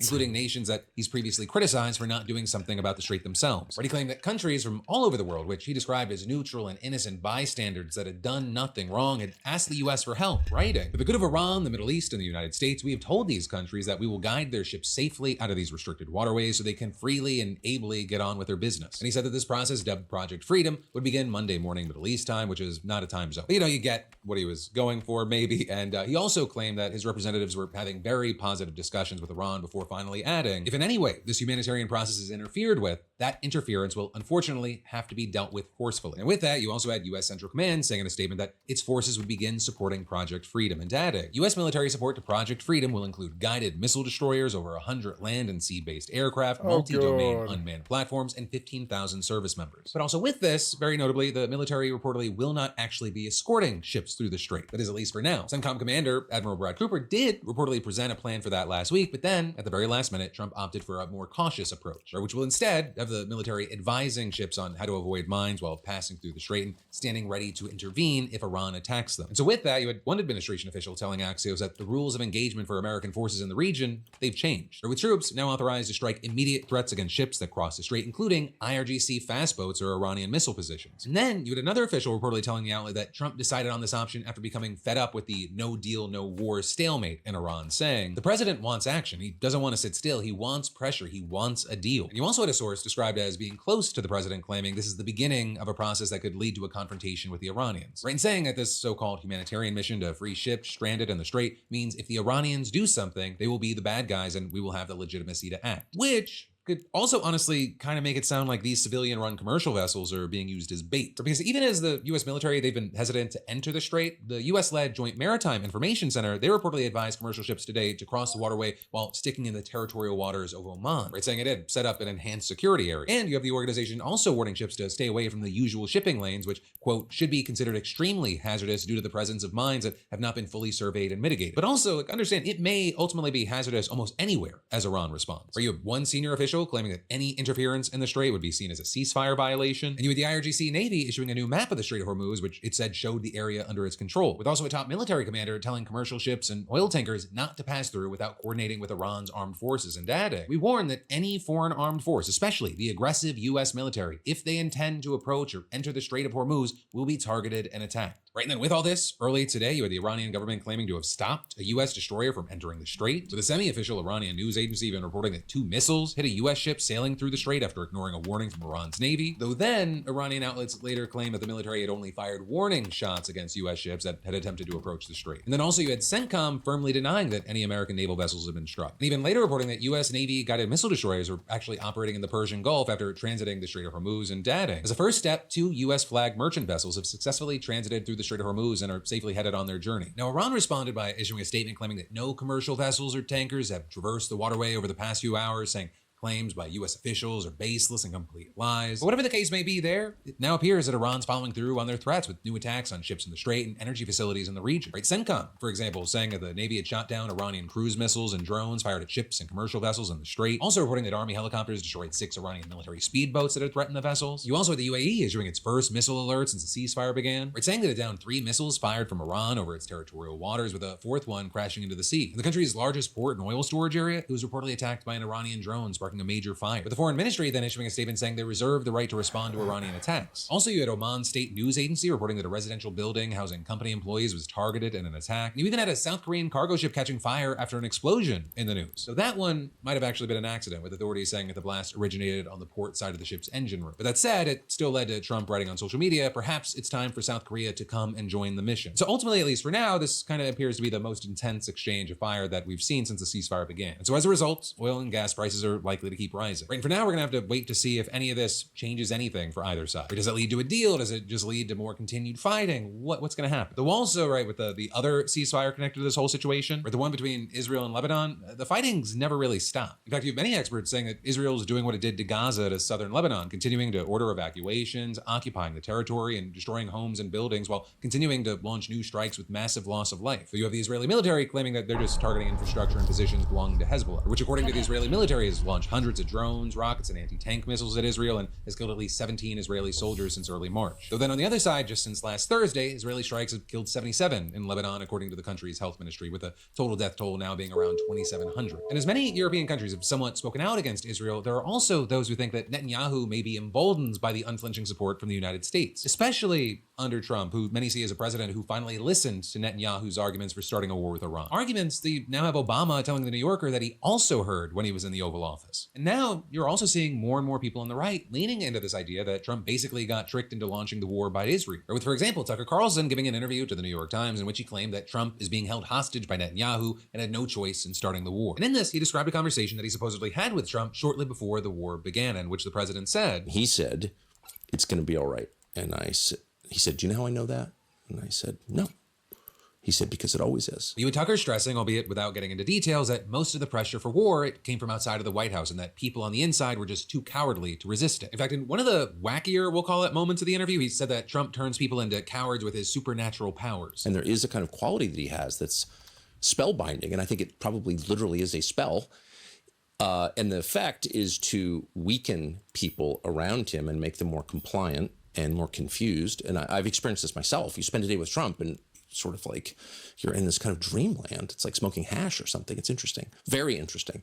And there may be a supernatural component to it. I'm not a theologian, but it's real. And anyone who's been around him can tell you it's real. Now, unfortunately, Lulu Garcia Navarro didn't press him on specifically which kind of spell casting this was. Right away, talking like Harry Potter style, maybe more something like Lord of the Ringsy, or perhaps more of a Macbeth witchcraft kind of situation. Because of course, the public has a right to know what kind of sorcery their president's engaged in. Though really, it actually seems more likely that Tucker is pointing to something more Christian in flavor, or rather anti-Christian. And when Garcia Navarro brought this idea up, she fact-checked him right there on the spot. You know, you've been talking on your show about whether Trump is the Antichrist. I have not said that. Here's a leader who's mocking the gods of his ancestors, mocking the God of gods, and exalting himself above them. Could this be the Antichrist? I actually did not say, could this be the Antichrist? Could this be the Antichrist? Well, who knows? I don't know where that comes from, but I know that those words never left my lips because I'm not sure I fully understand what the Antichrist is. If there's just one, I actually tried to understand it. I may have said some are asking that. I'm not weighing in on that because I don't understand it. Now, whether you buy his defense or not, one argument that some people are making is that his statements about Trump, they have been at least as though probably more inflammatory than former FBI Director James Comey's seashell post. Right, with that being the Instagram photo that he posted where seashells are arranged to read 8647, which much of the right interpreted, or at least are saying they interpreted as code for advocating for Trump's murder. Though many others say that is a reach, noting that 86 is a restaurant term, that people have been calling for impeachments this way. But regardless, you had Comey taking it down the very same day, and he apologized. But that did not get Trump off of Comey's ass, and in fact, Comey ended up getting charged by Trump's DOJ recently. So then, bringing all of this together, you had CNN's Jake Tapper bring on U.S. Attorney Jeanine Pirro, and he played the same clip of Tucker suggesting that Trump might be the Antichrist. Whatever Tucker Carlson says is not relevant to me right now. I really don't care about what he says. I'm really not here as a political pundit anymore. I'm here as a prosecutor. My job is to not talk about talking heads and what they say. Meanwhile, you had Acting Attorney General Todd Blanche doing an interview with NBC, and they also made a similar point, noting that dozens of products on Amazon contain the numbers 8647, but only Comey has been charged. That's posted constantly. That phrase is used constantly. There are constantly men and women who choose to make threatening statements against President Trump. Every one of those statements do not result in indictments, of course. There are facts, there are circumstances, there are investigations that have to take place. And so you now have critics here in both of those answers going, okay, yeah, that's... Can you link me a cut and paste of the Praxis fit I was using for level 4s with the micro jump drive?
Can you give me the optimal, expensive, blingy Praxis fit for level 4s in a cut and paste? You can't hear me right now? You can't hear me?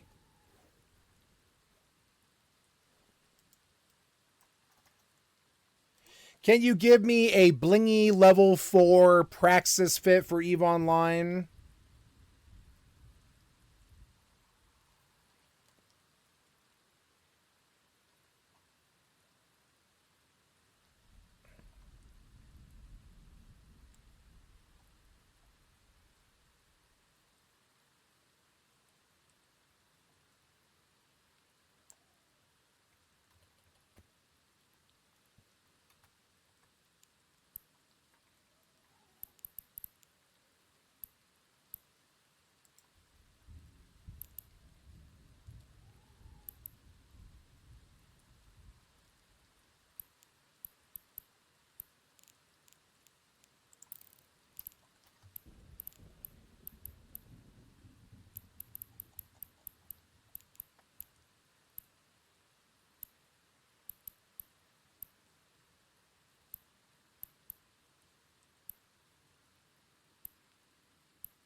That's meaningless bullshit, and really the only difference is that Comey is Trump's political enemy. And Blanche keeps vaguely suggesting that there's other evidence beside the seashells that incriminates Comey, but neither he nor the indictment itself have actually hinted at what that might be. But also, with everything that we've said, as unhinged as a number of the people that we have heard from are, there is at least one thing Tucker said that I think we can all agree on. If you had to sit across from Ted Cruz, it's just, there's something about him. It's just like repulsive. I mean, it's like disgusting. Like if you entered a men's room and like you, Tucker. Ted Cruz was there, you would be like, I can hold it. I'm leaving. And then there's more we've got to dive into in just a minute. But first, let me thank a sponsor and say, you ever feel one weird pain and you immediately start negotiating with your body? Like, hey, maybe just fix yourself and we'll never speak. But then, diving right back into the news, less than a week after the Supreme Court gutted the Voting Rights Act, you got Alabama and Tennessee already racing to redraw their congressional maps in emergency special sessions this week. And they're targeting black majority districts because they want to get up to 3 more Republican seats in the U.S. House. Right, and just to get us all on the same page again, last week, you had the Supreme Court flipping Section 2 of the Voting Rights Act just on its head, ruling that Louisiana's minority district amounted to an unconstitutional racial gerrymander. Democrats called it a death sentence for the VRA. Trump basically told state legislatures to take the win and run with it, and what you saw was Alabama hearing it. Right, with Alabama Attorney General Steve Marshall filing motions literally the day after the Louisiana decision. And he's looking to appeal the court rulings that had blocked Republican-drawn maps from 2023. And while those court-ordered maps were supposed to be locked in until after the 2030 census, they might not survive this week. Right, you've got Governor Kay Ivey saying the special session will wrap within 5 days. And while Republicans currently hold 5 of Alabama's 7 House seats, they think that these new maps will give them all of them. With Marshall adding that Alabama's primaries are on May 19th, saying that the timing is critically important, which is essentially just code for if the courts don't bless this fast, they're stuck. And so for the Democrats that are hoping to slow this down, that tight window is kind of their best chance. So with this power grab, I would say do not count on it. Right, in Tennessee, they're playing the same game, but from a slightly different angle. You see, Governor Bill Lee's special session kicks off tomorrow, and their target is District 9, which is currently the only Democratic-held seat in the state. And the VRA was really the main thing that was keeping their District 9 intact, and so with that protection weakened, you have Republicans seeing a path to flipping it and just giving themselves a full sweep of Tennessee's House delegation. right? And they've been waiting for this. This is not new behavior from them. Back in 2022, Tennessee Republicans carved Nashville into 3 pieces and flipped the 5th district. And now they're eyeing Memphis, which is the most heavily black city in the state. But also, Tennessee has a timing problem that its own lawyers are openly worried about. Where the candidate qualifying period ended in March, primaries hit in August, and so Democrats are hoping that the courts just simply rule that it's too close to election day to bulldoze the map. Now, Lee, for his party, is calling it a representation issue, saying that we owe it to Tennesseans to ensure our congressional districts accurately reflect the will of Tennessee voters, which I will say sounds noble until you look at a map and you go, oh, the one district you're specifically targeting here is the one anchored in a majority black city. And honestly, this part, it's just my opinion. I'd appreciate if everyone was just honest at this point, right? Trump and his conservative Supreme Court, they pushed the country into an endgame situation. Everyone's got to fight for power's sake, though obviously for different reasons. Trump and Republicans, they're not dumb. They're looking at the polls. They're like, oh my God, everything that Trump's doing right now, it's just so unpopular. If Republicans want a chance to not just be completely wiped out by the electorate, we gotta suppress the vote. We gotta change things up. And on the Democratic side, I think more Democrats are realizing, oh, we can't fight with our hands behind our back. If we want to get to it tomorrow, where among other things, there's a national gerrymander ban, we've got to fight for power's sake now, otherwise we're going to get completely wiped out. But if you don't do something now, door will get closed and you'll never get another chance. And with all this, you've got black lawmakers and civil rights groups not being subtle about what they think this is. Senator Raphael Warnock, for example, from my home state of Georgia, said that the redistricting fight is a continuation of the effort to roll back the civil rights movement, and saying that this is not a new method, it's a Jim Crow method. Also, even before the Supreme Court ruling, you had Congressman Shamari Figures saying that gutting Section 2 would, quote, drastically reduce the number of realistic opportunities to elect black members to Congress. And Alabama Democrats are calling the special session a blatant power grab by Republican leadership in Montgomery to eliminate seats held by black Democrats. And then again, with this news, of course, we have to remember it is more than Tennessee and Alabama. And I mean that both for the 2026 midterms as well as the 2028 general election. Cards are being played right now that are forcing hands, and things have to get crazy before they can get normal again. And so it seems, at least until the end of 2028, extreme gerrymandering is just on the menu. It's the name of the game. But then also, while we're talking about types of crackdowns, or at least attempted crackdowns, we then have to talk about the Supreme Court blocking a ban on mail-order abortion pills, at least for now. Because this new ruling, it's subject to change in just as soon as maybe a week or so. And all of this is stemming from a case out of Louisiana because the state previously sued the FDA, arguing that its policy allowing people to receive mifepristone by mail, it violates its near total abortion ban. And what you ended up seeing last Friday is that a federal appeals court sided with Louisiana. They blocked mail orders of abortion pills, and that ruling said every abortion facilitated by FDA's actions cancels Louisiana's ban on medical abortions and undermines its policy that every unborn child is human being from the moment of conception and is therefore a legal person. But as you could imagine, that decision was incredibly controversial. You even had the AP calling it the biggest jolt to abortion policy in the US since Roe v. Wade was overturned, especially since there's actually very little precedent for a federal court to overrule scientific regulations of the FDA, which first allowed people to obtain abortion medication via telehealth during the COVID pandemic in 2020, and they finalized that rule in 2023. So over the weekend, you had drug manufacturers taking the issue to the Supreme Court, asking them to reverse this ban and reinstate the ability to get mifepristone via mail and telehealth. And you had Danco Laboratories arguing that the decision injects immediate confusion and upheaval into highly time-sensitive medical decisions. And you had Gen BioPro calling it an unfounded and baseless attack on an essential medication. And all of that turned into this morning, the Supreme Court temporarily restoring mail access to those pills. But if you support that they did that, do not get too excited. Because the court, they didn't just overnight become a bunch of pro-choice liberals that all of a sudden care about women. Justice Samuel Alito, he simply put the lower court's ruling on pause until May 11th. So that way, the court has more time to consider its next steps and weigh the emergency appeals. And also ordering the parties in the case to file responses by Thursday. So while you have places like Planned Parenthood supporting this temporary decision, they still condemned the legal traps that continue to restrict abortion access. You had their president, Alexis McGill Johnson, saying, while mifepristone access returns to where it was on Friday morning, the whiplash and chaos that patients and providers are navigating have already had consequences for people's lives and futures. Because this notably, it comes as medication abortion's been under a string of attacks from courts, lawmakers, and more. Right in March, for example, Senator Josh Hawley introduced legislation that would effectively ban the abortion pill, calling it a safety issue. But there, you immediately had reproductive experts noting that the science that Hawley cited when pushing for this is highly questionable at best. Because mifepristone is approved for use in nearly 100 countries, and there are 4 decades of peer-reviewed research that have proven it to be safe. And also, just to get technical and specific, while mifepristone is specifically the drug getting caught up in all these legal battles, it's actually used with a second drug called misoprostol. When those two are used together, they're 93 to 99% effective at completing medication abortion. But ultimately, while we wait to see what happens with the Supreme Court, we really shouldn't be surprised. But it makes sense that Republicans are taking aim at this. It's the most common method of abortion. If you can chip away at access to the pill, you chip away at abortion access overall. And these telehealth prescriptions of mifepristone have been especially crucial for access since Roe v. Wade was overturned. In fact, earlier this year, there was a study that found that there were over 1.1 million abortions in the United States in 2025, meaning that numbers were essentially unchanged from 2024 and actually marked the highest number of abortions provided since 2009. Very notably, travel across state lines from those who live in abortion ban states, it decreased between 2024 and 2025, while telehealth prescriptions to states with bans increased. And there you have many noting that shield laws with blue states have passed to protect healthcare providers who prescribe those drugs to out-of-state patients have helped the boost. So you've got the Guttmacher Institute saying, telehealth across state lines has played an increasingly critical role in ensuring access to abortion care in a national landscape where many states have total bans or other restrictive policies. Saying extending shield laws to telehealth provision is vital to ensuring that patients can continue to access that care they need, especially if they live in states with total abortion bans. Well, the court, it's actually upheld mifepristone access before. What comes next here, that's unclear. And it's one that we have to keep eyes on because it really could determine the future of reproductive care access in this country. But then from that, the final thing that I want to talk about today is all this news around prediction markets. Starting with the fact that a few days ago, the Senate actually made a real move. There was a unanimous resolution banning members and staff from participating in prediction markets. And the official rationale is that there are concerns about insider trading by people who have access to non-public information about exactly the kinds of events these markets settle on. Things like wars, sanctions, confirmation votes, cabinet picks. And actually both Kalshi and Polymarket immediately backed the resolution. Kalshi's CEO posted that the company already proactively blocks members of Congress and enforces against insider trading and called the resolution a great step to increase trust in our markets by making it an industry standard. And you had Polymarket saying that its rulebook already prohibits this kind of trading and that codifying this into law is a step forward for the industry. But also, the counterpoint there is, what would we expect them to say? No!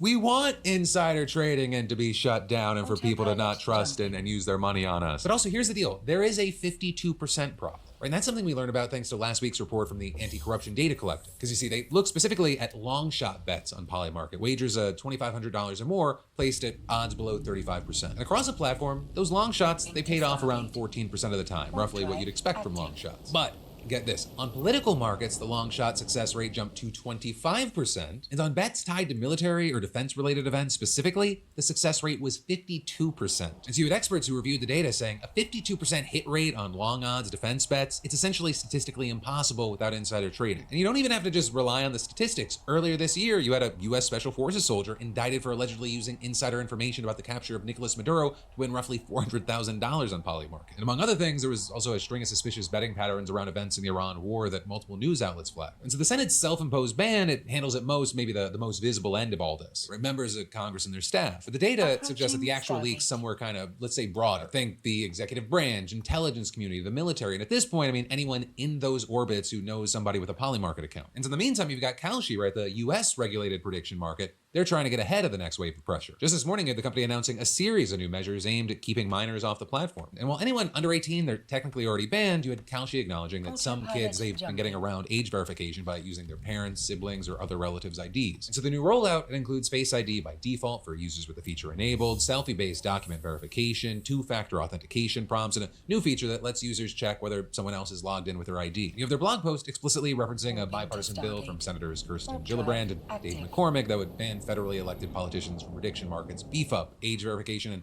add consumer protections. Kalshi is saying that it's proactively implementing measures outlined in the bill and more. But then also regarding age, one of the bigger things being talked about right now is the age floor, right? And that's because over the past few weeks, the NBA, PGA, and NCAA, they've all been lobbying federal regulators to raise the minimum betting age to 21. The NCAA, they want the floor lifted to 21 for college sports specifically, and the NBA and PGA, they want 21 across all sporting events. But there, you had Kalshi CEO telling Axios that he wants the floor to stay at 18, arguing that prediction markets aren't fundamentally different from trading equities. Claiming in his words, most of the activity you see is healthy. But we also noted that Kalshi is rolling out features that suggest deposit limits to users showing signs of unhealthy trading, plus a new tool called Inner Circle that lets you share your trading activity with friends and family. You know, a tool that it sounds like you definitely need if your product isn't ruining lives. Like, this part's my opinion, but it literally sounds like you're describing a tool that's like, hey, we're a parasite and we're gonna bleed you, but we don't wanna bleed you completely dry. But that said, right, there is a regulatory split that's forming here. On one side, you've got the incremental approach, right, ban Congress, tighten age verification, add disclosures, punish individual cases of insider trading as they pop up. And you've got Senate Minority Leader Chuck Schumer pushing in that direction, but also it looks like he wants to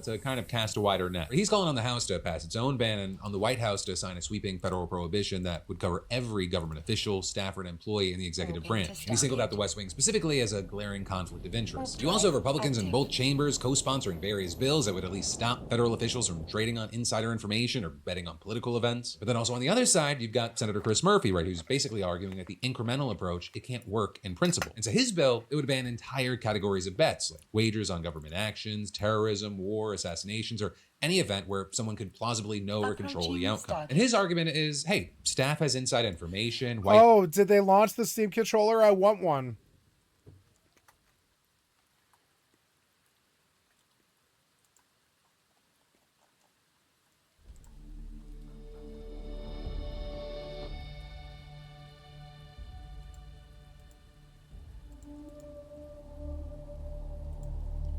Autopilot jumping.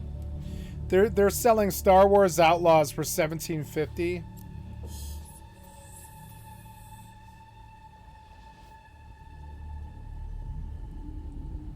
Warping to Stargate. Warp drive active.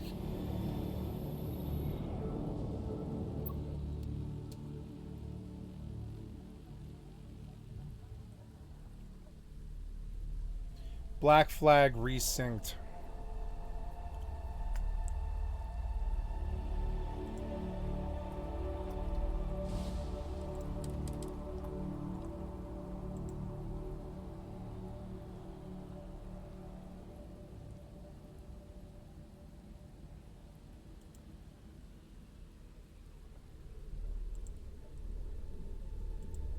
Approaching Stargate.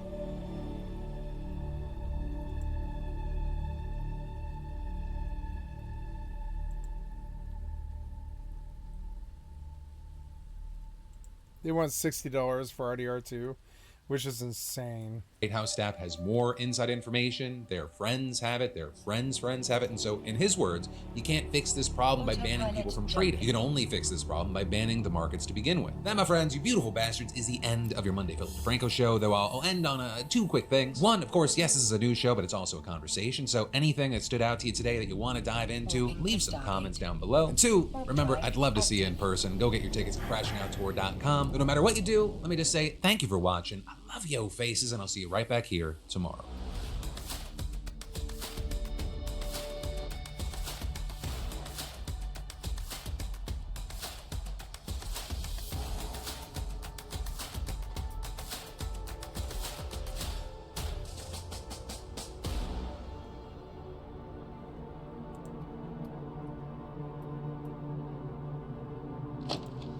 You're watching Northern Crimes.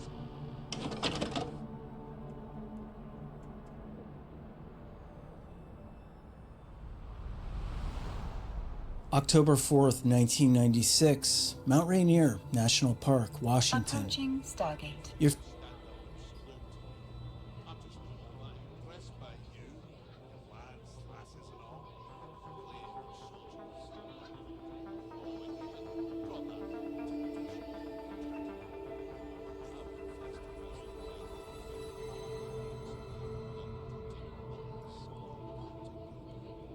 Autopilot jumping. You better stop messing with my unit, or there are gonna be consequences.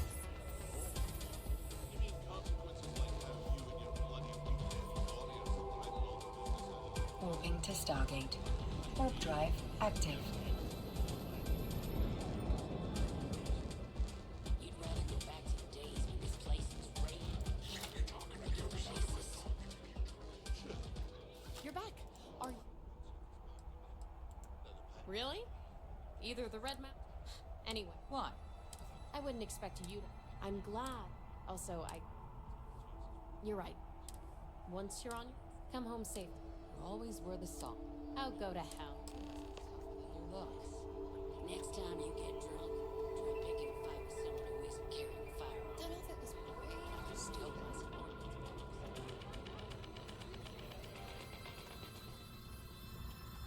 time for me to keep my promise. You can find Mark. I'd advise you not. Approaching Stargate. Travel safely. Should you ever...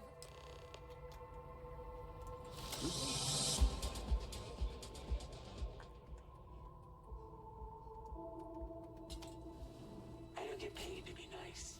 I get paid to put down any vermin that tries to start something here. Autopilot jumping. Look at that. Sit back with a drink from the bar and enjoy yourself.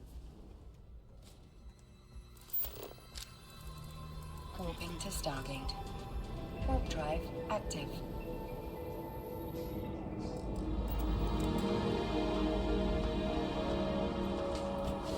You're finishing your last shift at the... You're watching Northern Crimes.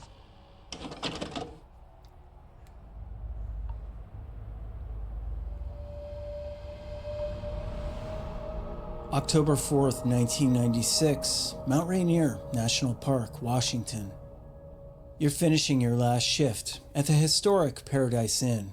The summer crowds are long gone. Winter is setting in like a heavy blanket. Approaching Stargate. At 43 years old, you're starting over, a former Peace Corps volunteer and recent divorcee who came to this remote corner of Washington seeking something clean, something new beneath the iconic presence of Mount Rainier. Tomorrow, you'll move down the mountain to work as a housekeeper at the National Park Inn in Longmire. A new job, a new beginning, away from whatever shadows you've been running from. You share a quiet dinner with coworkers and then return to your room for the night. Your slippers sit nice and tidy beside the bed. Your belongings organized with the meticulous care that everyone has always noticed about you. Everything is in its place. But as you prepare for sleep in the growing darkness, you don't know that someone is watching you.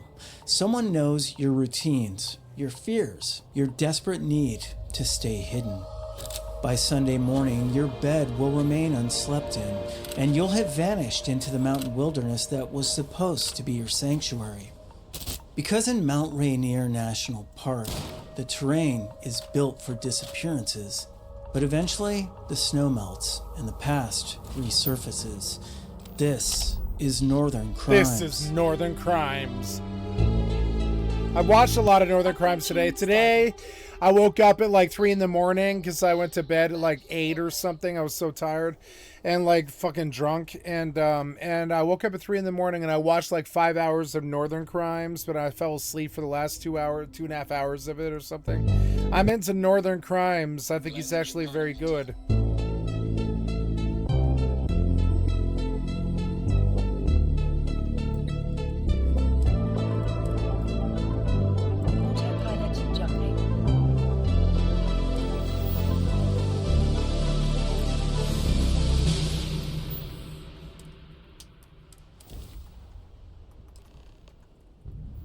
Warping to Stargate. Warp drive active. Mount Rainier National Park, May 1979. Mount Rainier is a landscape of absolute contrast. Subalpine meadows of wildflowers that give way to the grinding blue ice of the powerful glaciers. It's a place that draws the adventurous, but in May 1979, it became the site of a disappearance that remains one of the most unnerving cold cases in the Pacific Northwest. Elaine Marie Robertson was a 24-year-old probation officer from California with a master's degree and a love for the open road. Following a personal breakup, she packed her Volkswagen camper van and headed north to Washington for a solo Memorial Day weekend. She was experienced, sensible, and scheduled to be back at her desk in San Luis Obispo on May 31st, but she never made it. The mystery of Elaine's disappearance is defined by a 40-mile gap that investigators still can't seem to bridge. On May 26th, her VW van was found abandoned on the mountain highway in Elk Plain, Washington. The battery was dead. The van sat silent on the shoulder of the road, but Elaine wasn't there. So the next... I get scared of this sort of reality in Washington. Everything's so fucking far away from each other. The next town is 25 miles. And there's a lot of towns, but I mean, it comprises like about 250 miles or so. And there's so many towns, like one every 5, 10, 25 miles, something like that. And so if you're in the boondocks in Washington and you're like out in the fucking sticks, you'll definitely be running some risks there, because if you go missing, nobody will ever hear from you ever again. And Washington scares me like that. That's currently where I am, like right now, after living here for about 5 years, is it's not a very safe place if you're solo. Like, if my mother were to pass, I would probably sell my house. As crazy as that is, I would take the $500,000. I would sell this fifth wheel, because I don't need a house this big, honestly. I need a Winnebago probably that I can park in a parking spot somewhere, or even a lot. I would pay for a lot, but I just wouldn't, But anyways, and I would probably sell this house for like $400,000 or $500,000, and then I would take the money and I would buy like a $50,000 Winnebago and try to live off the other $450,000 for the last 50 years of my life. And doing that is going to bump me out of my disability. But I think, but in that way, I don't have any limit on where I can go. Next evening, 40 miles. One of the cool things about humanity is they made house cars, and I kind of want a house car. Frankly, this is a house car. If I were to get a pickup truck, I could tow this house behind me. To the southeast, Elaine emerged from the tree line at the Sunshine Point campground, right on the edge of Mount Rainier National Park. She wasn't alone. She was accompanied by her 2 dogs. But the woman who walked into the camp wasn't the composed professional her friends knew. Witnesses described her as quote-unquote incoherent, soaking wet and shivering from the mountain cold. And like and having a house car is frankly really dangerous. It's like dangerous because somebody could rob you and take your house take your entire house at gunpoint. And that's an argument for houses. Houses are safe because you can't uproot and steal them. If you put your whole life into a house car, that house car could be stolen. And that's my big fear about it.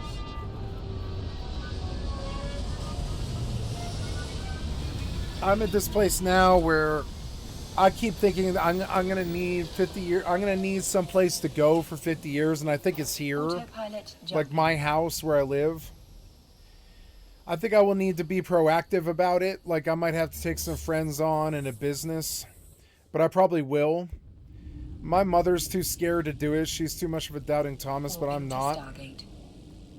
Warp drive active. Windrose, huh?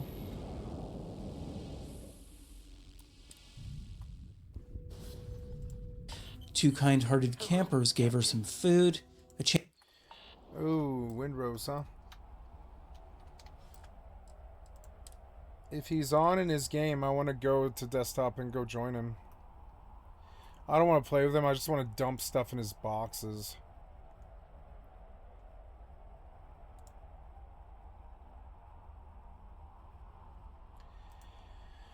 Windrose. Change of clothes and loaned her a tent for the night. But when those campers woke... And like, I don't know, I want portability, but I don't think you can get that. You can't live in a... I mean, you could live in a place. If I really cared to do it, I would buy my Winnebago, and then I would take it off into the sunset, and I would travel around the cities, and I would park in Walmart parking lots and just sit there and like just play video games for the day, and then move my house again and shuffle my house around the board, kind of like a video game. I think that would be a good life. Woke up the next morning while the tent was empty. Van life sucks for most people, but I'm solo. I'm single.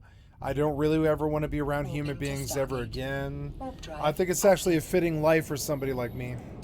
Elaine and her dogs were gone. They vanished into the morning mist of the Nisqually River Valley. Ugh. She left behind her personal books, her oil painting supplies, and the very tent that kept her warm. She and her animals had disappeared into the wilderness. The initial search party, it was pretty serious for the time. Nearly 100 volunteers, tracking dogs, and helicopters scoured the rugged terrain all around the river. Park officials eventually called off that search on June 4th, suggesting she might have simply hitched a ride out of the park. But 45 years have passed, and not a single trace of Elaine or her dogs has ever been found. No clothing, no remains, and no sightings. Modern investigators, including Detective Sergeant Linnell Anderson of the Pierce County Sheriff's Department, they look at the case through a much darker lens. They point to the 1970s as the golden age of serial killers in Washington, This was a time when predators stalked the highway corridors leading into the wilderness. And the theory is that Elaine may have encountered a monster while hitchhiking between her broken down van and the mountain. Or perhaps the person who helped her at the campground wasn't the only one watching her. So as the years have passed, nature itself has conspired to keep this secret. In November 2006, a catastrophic flood saw the Nisqually River. I don't need to go anywhere. I keep thinking I need to go back to Denver, but no, I don't need to go back to Denver. I don't have anything there besides my best friends. That's it. My inner circle, they'll be there for me all my life, I think. I don't need them, but they're there for me. I guess I'm going to water. Yeah.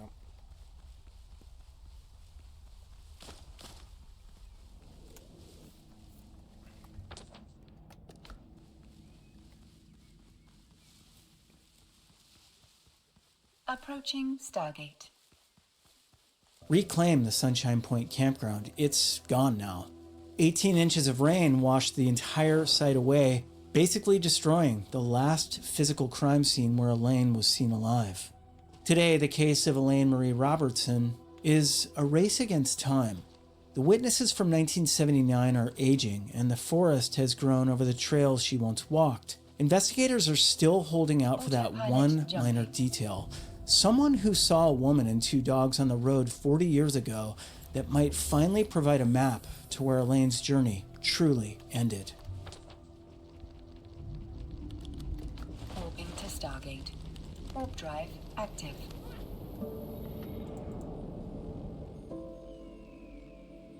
Mount Rainier National Park, October 1996. When the summer season winds down at Mount Rainier, the crowds thin out, and a heavy, damp silence settles over the old-growth forests of the national park. For 43-year-old Sheila Ann Kearns, this transition was supposed to be a fresh start. A former Peace Corps volunteer and a recent divorcee, Sheila had arrived at the park in August to work the front desk at the historic Paradise Inn. She was basically starting over, looking for a life that was clean and fresh beneath the iconic presence of the mountain. As the Paradise Inn prepared to close its doors for the winter on October 1st, Sheila stayed on, hired to move down the mountain to the National Park Inn at Longmire to work as a housekeeper. She was a woman remembered for her clear eyes, her long dark hair, and an incredibly spiritual nature. But her coworkers also noticed something else. Sheila was always on edge, like anxious. She was meticulous, careful to a fault, and moved with the constant nagging fear that something or someone from her past was going to catch up to her. On Friday evening, October 4th, 1996, Sheila shared a final meal with her friends and coworkers. It was a typical, quiet evening. She was scheduled to report for her new shift at Longmire on Sunday, but when Sunday morning came, she never showed up. When rangers eventually checked her room, they found a scene that felt frozen in time. Her bed was unslept in, her slippers were tucked beside the mattress, her car was still in its spot, and all of her personal belongings, her wallet, her ID, the very things she would need to start a new life, were undisturbed. There was no note, no sign of a struggle, and no Sheila. A 3-day search followed, with rangers and tracking dogs scouring the steep, timbered slopes around Longmire. But in October, the mountain is unpredictable. The clouds dropped low, and the first winter snows began to bury the trails. The search was called off, and for 7 months, Sheila Kearns was simply a name on a missing person poster. The mystery took a grim turn on May 10th, 1997.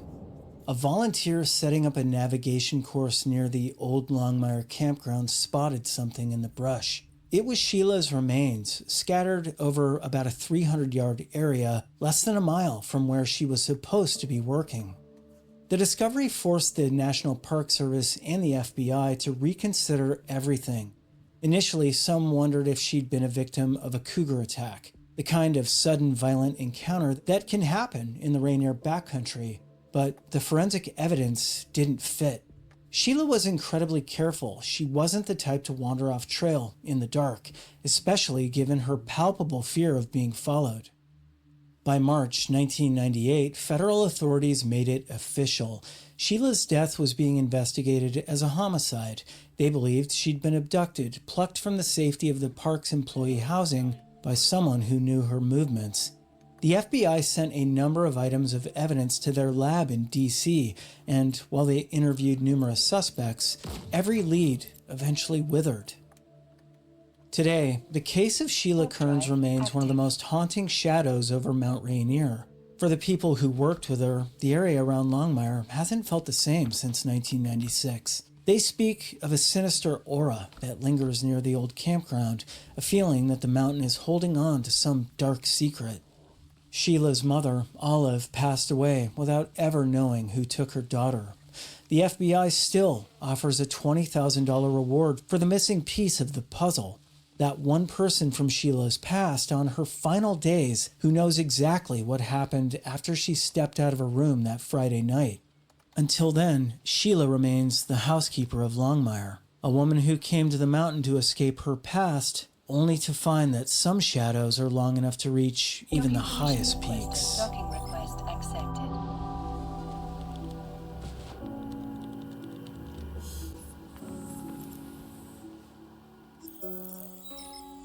Mount Rainier National Park, January 1st, 2012. New Year's Day at Mount Rainier is typically a scene of quiet. Hundreds of families head to the Paradise area to go sledding, snowshoeing, or to take in the views of the 14,000-foot peak that dominates the Pacific Northwest skyline. But as the sun rose on the first morning of 2012, a darkness was already speeding toward the park from the lowlands of Seattle. At 10:20 a.m., a blue vehicle blew past a mandatory tire chain checkpoint near Longmire. It was a routine violation, but the man behind the wheel was anything but routine. 24-year-old Benjamin Colton Barnes was an Iraq War veteran who, just 8 hours earlier, had allegedly opened fire at a New Year's Eve party in Skyway, wounding 4 people. He was armed, volatile, and heading straight for the crowded visitor centers at the top of the mountain. Ranger Margaret Anderson, a 34-year-old mother of 2, was the first to respond. She didn't know anything about the shooting in Skyway. She only knew that a vehicle was defying park regulations and potentially endangering other drivers. Margaret performed a textbook maneuver, positioning her patrol SUV sideways across both lanes at a spot known as Barn Flats to block the suspect's path. As Barnes approached the roadblock, he did not slow down. He performed a sharp U-turn, jumped out of his car, and immediately opened fire with a high-powered semi-automatic assault rifle. Margaret was struck while behind the wheel. What? A second ranger, Dan Kamisha, arrived seconds later and was met with a hail of battlefield-grade gunfire. Bullets punched through his windshield in a 4 corners pattern around his head, narrowly missing him. Outgunned and under fire, Kamisha was forced to retreat in reverse just to survive. Because Barnes had taken a tactical position behind high snowbanks and continued to fire at anything that moved, rescue teams couldn't reach Margaret for 90 minutes. When a Pierce County SWAT team finally used a ballistic shield to reach her vehicle, it was too late. Margaret Anderson, who'd spent her career protecting the park's visitors, had become the first ranger in Mount Rainier's history to be killed in the line of duty. Oh, she was the first ranger? The shooting triggered an immediate lockdown. Yeah, fuck that. I'd be triggered too. At the Jackson Visitor Center, 125 tourists and 17 staff members were herded down into the basement. Unarmed interpretive rangers turned the building into a fortress, searching visitors for weapons and bracing for a mass casualty event. Outside, a massive 24-hour manhunt began. Over 200 officers from the FBI, State Patrol, and local SWAT teams converged on the park. They used heat-sensing technology in armored vehicles to track a man they knew was wearing heavy body armor and carrying an arsenal that included an AR-15 and an AK-47. Despite his military training, Barnes was unprepared for the mountain's ultimate defense. He fled into the deep snow, 4 to 5 feet deep in some places, wearing only a t-shirt, jeans, and 1 tennis shoe. As temperatures plummeted below freezing, the hunter became the hunted. SWAT teams followed his post hole tracks through the drifts until the trail went cold. Then, on the morning of January 2nd, a fixed-wing aircraft spotted a figure lying face down in the Paradise River. Barnes hadn't died in a final blaze of glory. He'd succumbed to the mountain itself, dead from hypothermia in the icy water. The legacy of the Barn Flats ambush is one of both tragedy and profound heroism. Margaret Anderson was supposed to be in her final year at Rainier. She and her husband, Eric, also a ranger, were planning to move closer to family and start a new chapter. Instead, she became the shield that protected the mountain. Investigators later found a massive stash of magazines and survivalist gear in Barnes's car. Pierce County detectives were blunt in their assessment. If Margaret hadn't stopped him at Barn Flats, Barnes would have reached the Paradise parking lot where hundreds of unsuspecting families were playing in the snow. Ranger Anderson gave her life to ensure that a New Year's Day tragedy didn't become a massacre. Today, her badge remains a symbol of the thin green line that stands between the beauty of our national parks and the urban violence that occasionally and tragically spills into the wilderness.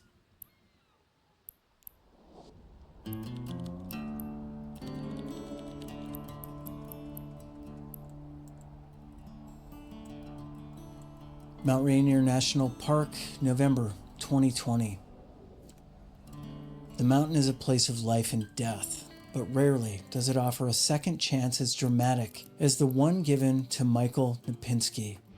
In November 2020, the 45-year-old Woodinville man was snowshoeing near Paradise when a sudden whiteout swallowed the trail. For hours, he wandered through blinding snow and freezing temperatures before losing consciousness. When a Navy helicopter crew finally spotted him the following afternoon, Lipinski was a literal block of ice. His body temperature had plummeted to 70 degrees Fahrenheit. By the time he reached the ER at Harborview Medical Center in Seattle, his heart had stopped. For 45 minutes, Michael Lipinski was clinically dead. His survival became an international headline, a medical miracle fueled by a cutting-edge technology known as ECMO. The machine essentially acted as his heart and lungs, pulling his blood out, oxygenating it, and pumping it back in, while doctors worked to restart his own frozen heart. His medical team noted that the extreme hypothermia from the mountain had actually protected his brain, slowing his metabolism enough to prevent permanent damage during those 45 minutes of silence. 2 days after his heart stopped, Lipinski opened his eyes. By day 8, he walked out of the hospital. In emotional media interviews, he spoke of a profound spiritual shift. I owe society a lot. He told reporters, promising to spend his bonus time on Earth dedicated to service and charity. For a brief moment, he was the ultimate symbol of human resilience and the triumph of science over the elements. But the quote-unquote bonus time Michael Lipinski was granted took a dark and violent turn. 4 years after the mountain tried to claim him, Lipinski's name reappeared in the headlines, not as a survivor, but as a defendant. In November 2024, Lipinski was arrested and charged with second-degree murder.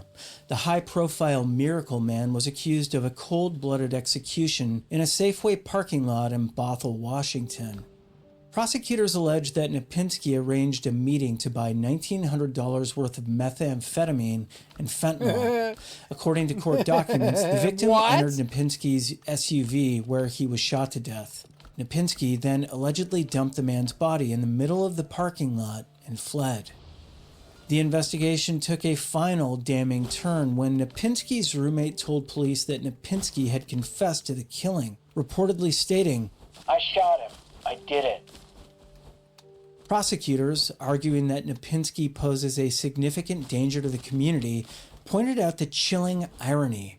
A man whose life was saved by a multi-million-dollar medical effort was willing to end another person's life over less than $2,000. Recently, Michael Lipinski has sat in the Snohomish County Jail on a $1 million bond. The soft-spoken hiker who once gave a thumbs up from a hospital bed now faces decades in prison. His story has become a stark dichotomy, a journey that began with a heroic rescue in the sub-freezing reaches of Mount Rainier and ended in the violent reality of a suburban drug trade. Mount Rainier gave Michael Lipinski his life back, but it couldn't change who he Mount was. Rainier. Go Michael Cold-blooded Lipinski. killer. Oh, 4 never mind. stories, This is the killer one we're talking about. mountain, I'm sorry. and 4 reminders that Mount Rainier is Never more mind. than just a landmark. It's a witness. From the vanishing of Elaine Robertson to the I'm battlefield sorry. I thought he was a victim. ambush of Margaret Anderson, the high peaks of the Cascades hold secrets that are sometimes recovered and sometimes buried forever under the ice.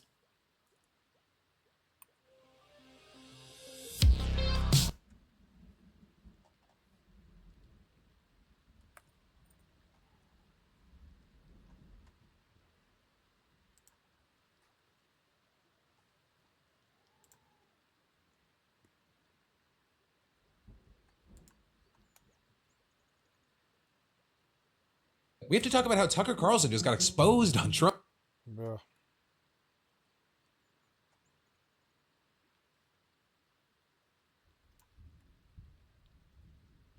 An anonymous Glassdoor review of Rockstar Games claims the studio is now in deep crunch working on Grand Theft Auto 6. Welcome to Inside Games Daily, the only gaming news channel brave enough to wonder if people still care about crunch. Yeah, it feels like the temperature around the internet's a little different when it comes to causes like that these days. I think everybody's mad at AI right now. I guess the views will tell, but let's get into the news. That's really true, Lawrence. Respawn first spotted the review, which makes Rockstar Games QA sound like a sweatshop right about now, and I sort of expect that, kind of. Yes, to some degree it's seasonal, but that's sort of, we can't resign ourselves to negative conditions in the games industry, Bruce, but it's kind of out of our hands, at least the way that Rockstar is managed. Anyway, this reviewer claims to be a current employee of Rockstar India, where they say workers are, quote, expected to work overtime without pay. And that sucks ass. Like, that's just shit no matter what. That's generally illegal. I don't know about India, but here in the United States, usually that's illegal. Not just a moderate amount of overtime either. They claim that their work colleagues have had to work until 3 a.m. after completing morning shifts. Yeah, and according to the reviewer, the work pace at the studio has been, quote, hectic since last month, with management expecting the studio to complete tasks that usually take 5 to 6 months in just 2 to 3 months. This is about the time we've got left until GTA 6 launches. That's a good point. On the plus side, this reviewer compliments the free food and acknowledges there are limited growth opportunities at the studio. Well, you know. Yep.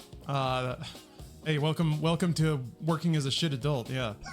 They conclude by saying, quote, the last few weeks have been a toll on a mental health.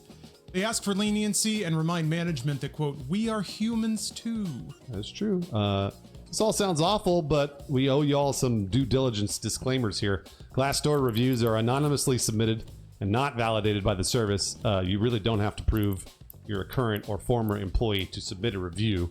So I guess it's possible this review is made up. I guess maybe it would be more sensational if they made it up, but I don't know. Yeah, that's kind of what I tend to think of. If somebody's going to make up something fake, it would be much more bombastic. That's typically what I've found when people make up fake stuff about studios is they're projecting with their imagination, and since they want stories to happen because of fake info, they tend to inflate it a lot and things that don't quite make sense. But the sort of limited claims of this particular review kind of feel authentic just because they do seem realistic. Yeah, other reviews are actually less severe as well. One specifically compliments the studio's work-life balance and benefits.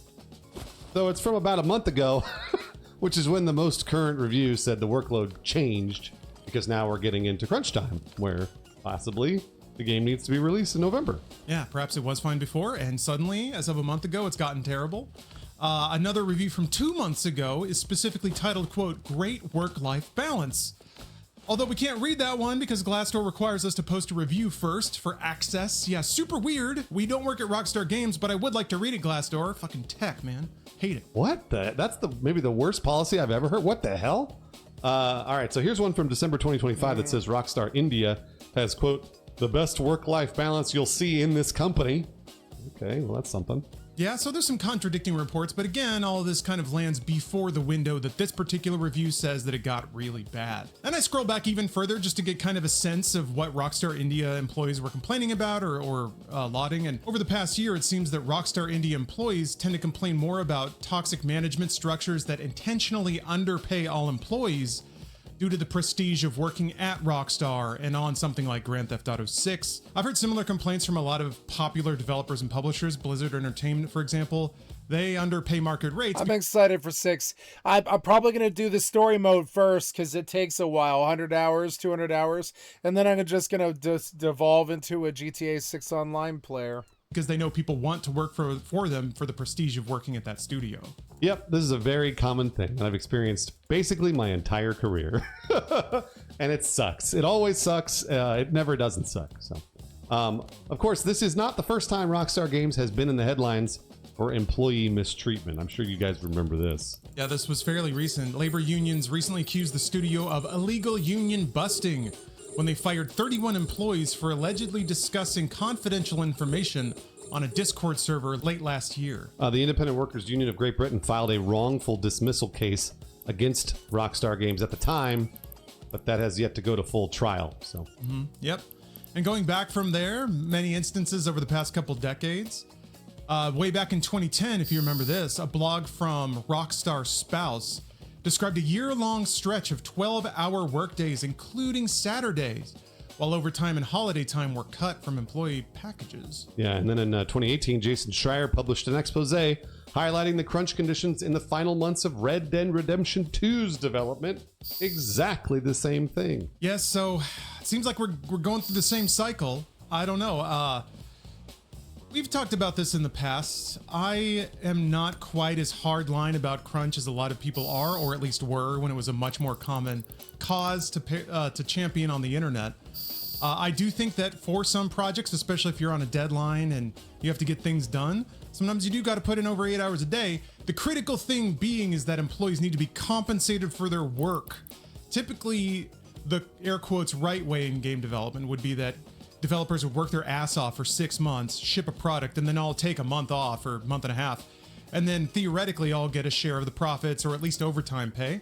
So they'd work a lot, but then get a bulk of money and time off in return. But situations like this, where theoretically no one's getting overtime pay and they're working for free, that is exploitative and should never happen. Like I said, I don't know India's laws when it comes to employees and employers. I know them relatively well here in the United States because I was an employer and I lost a drone immediately and there goes 20 million. Jesus Christ. Before I even noticed it was gone. Fuck was that? Fucking piece of shit developers. Manager, was an employer, and an employee, and I had to do both. I talked about this many times on the show, but I had sued Comcast for almost precisely this exact thing, where they made us work overtime and didn't pay us because we were supposedly white-collar employees, but in reality we were blue-collar. We were classified as white-collar, so there was that. That's happened to me a couple of times, and I know how it goes. That said, I do expect a little bit of crunch, I think, when it comes to like video games, movies, television. That's usually the sort of the way that these things work out. And like Lauren said, it's really important that people are paid. That's really what it boils down to. I don't necessarily agree with mandatory overtime. This is a thing that some companies will do where they'll say like, everybody has to work overtime. We'll pay you for it, but everybody has to work overtime. If companies cannot do that, if they could say, if you want to work overtime, we will pay you and it will help, the final product or whatever. I think I'm all right with that. I think that seems fine to me. And like Lawrence said, at the end of the release, usually what happens is devs will release the game and then they get a month off. And supposedly it should even out, right? Like then you get to take a month off, maybe get some profit shares and a bonus like Pearl Abyss just got for Crimson Desert. And then ideally the time that you spent working up to the release of the game, then you get to take off after the release. That is the theory.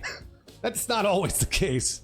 And we work in a very, not a black and white world. It's a very gray world. And what I usually encourage people to do is to look at the employee and employer laws for your state in the United States, or if you are in the EU or anything like that, look at those things and you can use those. Like you absolutely can use those laws and go to a lawyer and say, hey, this is being exploited. I have evidence. You can use it. I did. So you should. I agree, but it's time for me to be a devil's advocate, Bruce. Do you think that the culture is in a place where people still care about crunch? And do you think anyone's going to not buy GTA 6 if there are credible allegations of crunch? Oh man! All right, so the I want to say that the crunch, the answer to your first question about crunch, I think people cared about it early enough, meaning like whatever, 10 years ago, 6 years ago type thing, that I believe some policies are changing at devs. Like lots of devs are unionizing, which is great. And I think that companies are attempting to change those policies to make it so that if there is crunch again, it's paid, maybe not mandatory, that sort of thing, ideally. So I think we're down that road, and I'm not saying that we've solved the problem. And more to your question, do I think people care about crunch? No. I think that people have decided to move on, which is bad. The only time I really see this brought up is with Amazon. People bring up Amazon often. They talk about, I'm in bottles and how each delivery driver has 1 minute to deliver each package, and they got to deliver 1,000 packages in 6 hours. And I believe all of that, by the way. I'm not saying it's a lie. So Amazon, I still see people saying boycott Amazon, like they're abusing their employees, et cetera, et cetera, et cetera. And that's great. Again, if you want to do that, you should do that. Because we've seen countless cases of that. When it comes to game development, I see less and less of these reports and less of people caring. And I'm not saying that's good, but that's what it seems to be. And your ultimate question, will people boycott GTA 6? The answer is no, you're not going to do it. You're not going to do it, are you? I know you're not going to. You say you will, but then we're going to see you in Steam. We're going to see just like that Call of Duty, just like that Call of Duty screenshot where they were all going to boycott Call of Duty and they were all playing Call of Duty. I know you're not going to, but maybe you should. Yeah, if I'm being honest with myself, I don't want anyone to work unpaid overtime. But it's Grand Theft Auto 6. Come on, I've been waiting 10 years for this. I'm sorry, anonymous reviewer in India. Well, hopefully it works out though. Again, I think this isn't quite at the point where it's a cause just yet.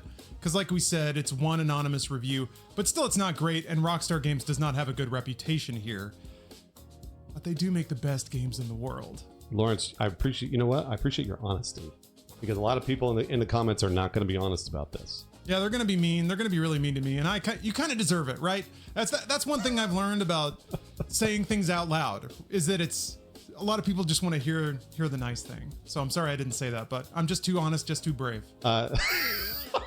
Step one for me is these employees in India now, and this is the easiest thing to say for me, obviously, but is really to go get evidence of the exploitation, and then go hire a lawyer. And lawyers can be expensive, but ideally you do a class action. You get everybody together and you go and you literally sue Rockstar India. That's how you do it. And then they will settle out of court, most likely. That's really how you, unfortunately, sadly, that's how you do it. And then maybe this episode, Lawrence, is going to get 300,000 views, and then everybody will see, oh, there's crunch at Rockstar, and will actually cause a lot of other people to boycott GTA 6. Will we, commenters? Yeah, the time is right. If there's any time, like GTA 6 is about to be everywhere in the news, so if there's workplace mismanagement or worker mistreatment, now's the time to start getting the news out there and start making stories. So hey, if any workers at Rockstar India want to send us some info, we'll happily run any news you have to give us, because yeah, I think now's the right time, and maybe we can get a little push for workers' rights in here. Yeah, absolutely. Thank you very much for watching Inside Games today. Your support means we don't have to work in crunch conditions, because we did that a bunch of times when we worked at Machinima and Rooster Teeth.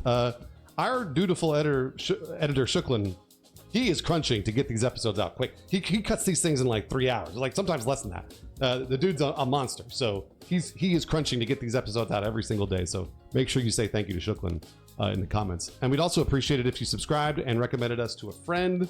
Subscribe to the YouTube. Oh, I don't want to do your music anymore.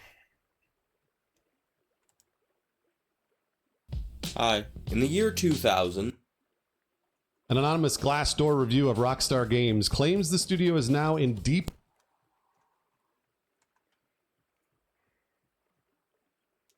Hi. In the year 2000, Americans had to elect a new president. Their options were between the Democrat vice president, who wanted to address climate change. July wasn't just the hottest July on record, it was the hottest month, period. And a former Republican president's son, who Americans thought would be more fun to have a beer with. It was one of the closest elections in U.S. history, and the Supreme Court stopped an ongoing recount. George Bush was as popular as presidents typically are at the start. 8 months later, some people flew some planes into some buildings, killing almost 3,000 people. Americans broadly blamed Muslims, and George Bush's popularity skyrocketed as he strongly condemned the attack. No, it didn't. No, it didn't. 9/11 was bad. Many foreign nationals were also killed. With domestic and foreign support, Bush got authorization from Congress and declared war on terror. I call upon all nations to do everything they can to stop these terrorist killers. Thank you. Now watch this drive. Now watch He this actually got drive. authorization for Afghanistan, where the leader of the attack was believed to be, but he did follow through on the more vague war on terror promise a couple years later when, encouraged by his neoconservative advisors, George Bush lied and claimed that There is no doubt that Saddam Hussein now has weapons of mass destruction. So again, he got approval from Congress to invade, except this time it was a preemptive strike based on a lie. The story was broken by the London Times, the official transcript of an official meeting, at a time when we were being told no decision had been made, that Congress had not given any authorization at all. They were already planning to go to war, the British knew it. It also has some very nasty phrases, like that the intelligence was being fixed to suit the facts to get ready for war. It raises the whole question that's been a little controversy in this country about whether intelligence was being done properly. And we found no weapons of mass destruction. So indeed, that seems to indicate the memo was accurate. Sandwiched between Afghanistan and Iraq is Iran. With all this war going on, they looked around and thought, I would rather not get invaded by America like those guys. Iraq didn't even do anything. And the only country in my neighborhood that has nukes is America's friend Israel. Iran had already begun developing nuclear technology thanks to America. In the 50s, we had a program where we helped countries start making nuclear power plants. Uranium for nukes needs to be enriched much more so than for power plants, but it's the same principle. With the knowledge given to them by the US and the fear instilled by the US invading their neighbors, Iran started working more quickly on having a nuke. Back in America, support for wars in the Middle East was souring by the end of George Bush's second term. It might have had to do with the fact that there was a new law saying the government could listen to all your phone calls, and you had to take your shoes off at the airport now. There was also a recession.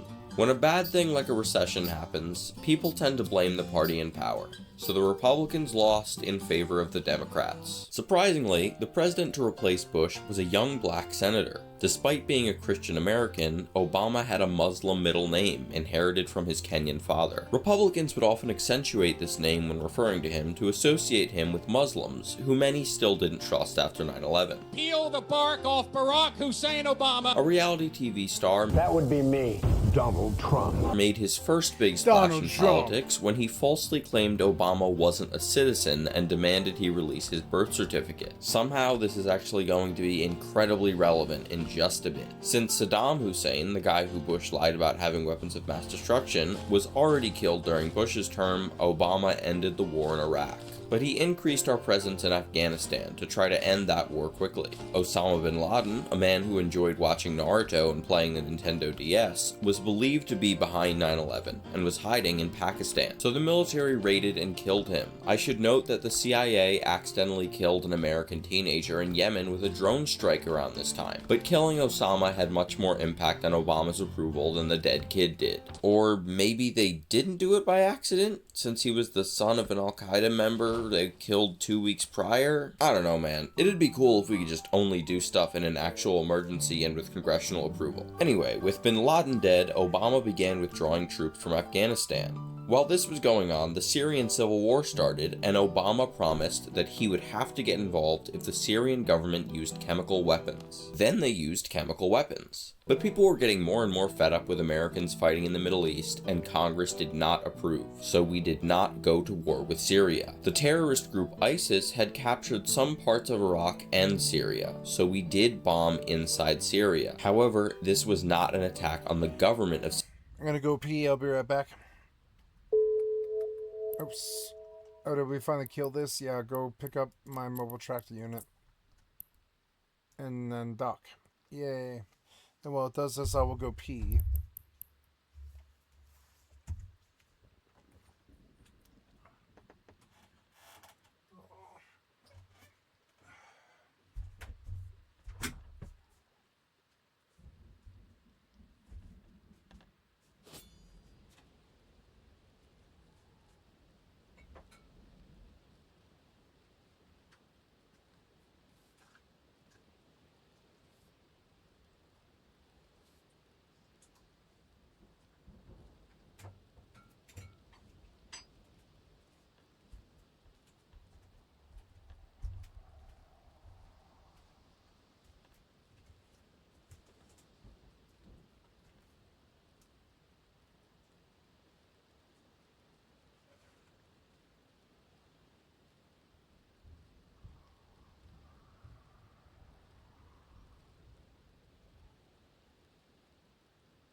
My tools, and a little common sense in the world around me.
Syria, it was in territory temporarily not under Syria's control. Although the attacks were not authorized by Congress, it was done as part of an international coalition to fight ISIS. But the CIA was actually providing some support to Syrian rebels who were trying to overthrow Assad, the guy using chemical weapons, and that part was without congressional approval or an international coalition. Hey, remember Iran trying to develop nuclear weapons? Well, the US bombing inside Syria and Pakistan may have helped keep their cortisol levels high. The US and Israeli intelligence both reported that Iran was enriching uranium past the levels necessary for nuclear energy, indicating they wanted to be able to make a nuke. Israeli intelligence was more alarmist about their uranium enrichment levels, which is to be expected from them, and also really good foreshadowing on my part. Israel's right-wing Prime Minister, Benjamin Netanyahu, repeatedly threatened to bomb Iran to keep them from having a nuclear weapon. Obama did not want this to happen, and he stepped in to deal with Iran diplomatically.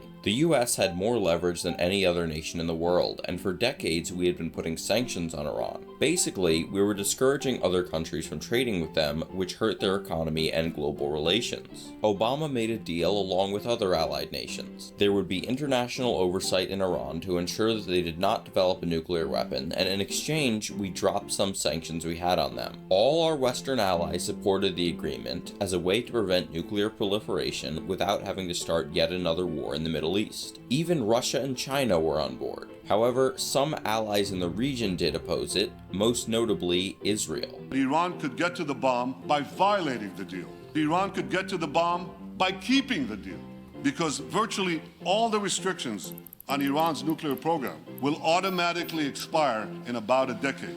It doesn't block Iran's path to the bomb, it paves Iran's path to the bomb. The alternative that the Prime Minister offers is no deal, in which case Iran will immediately begin once again pursuing its nuclear program. Neither the president nor any of his top aides met with Netanyahu during his Washington visit, and more than 50 Democrats boycotted an event they said was politically motivated. House Minority Leader Nancy Pelosi did attend, saddened by the insult to the intelligence of the United States and saddened by the condescension toward our knowledge of the threat posed by Iran. Senate Majority Leader Mitch McConnell, in offering praise for the speech, We were all extraordinarily impressed with the address of the Prime Minister of Israel.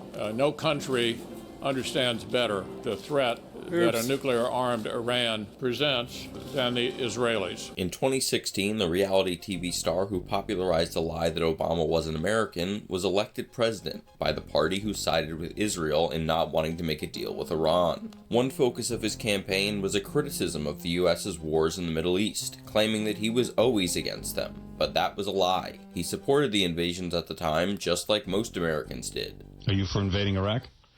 Yeah, I guess. He proceeded to back out of the nuclear deal. Since Trump is the author of The Art of the Deal, he opted to not negotiate at all, increase sanctions on Iran to even higher than they were before the nuclear deal, and kill Iran's top general without congressional approval and against the wishes of our Western allies. Israel's Netanyahu was very pleased, but Iran launched its first direct strikes on our military bases in decades. They also designated our military as a terrorist organization and vowed to get revenge. If it wasn't already clear, Trump is an exceptionally strong ally to Israel. He moved the US Embassy to Jerusalem, a move which had no benefit for Americans, but did agitate Palestinians, because parts of Jerusalem are contested territory. Palestinians are a group of Arabs who, after a botched British effort to divide territory they captured in World War I, have lived in two separate densely populated areas in the corners of Israel. America and Israel do not recognize them as having a nation, and the people have been tormented by decades of alternating devastating war and oppressive military occupation.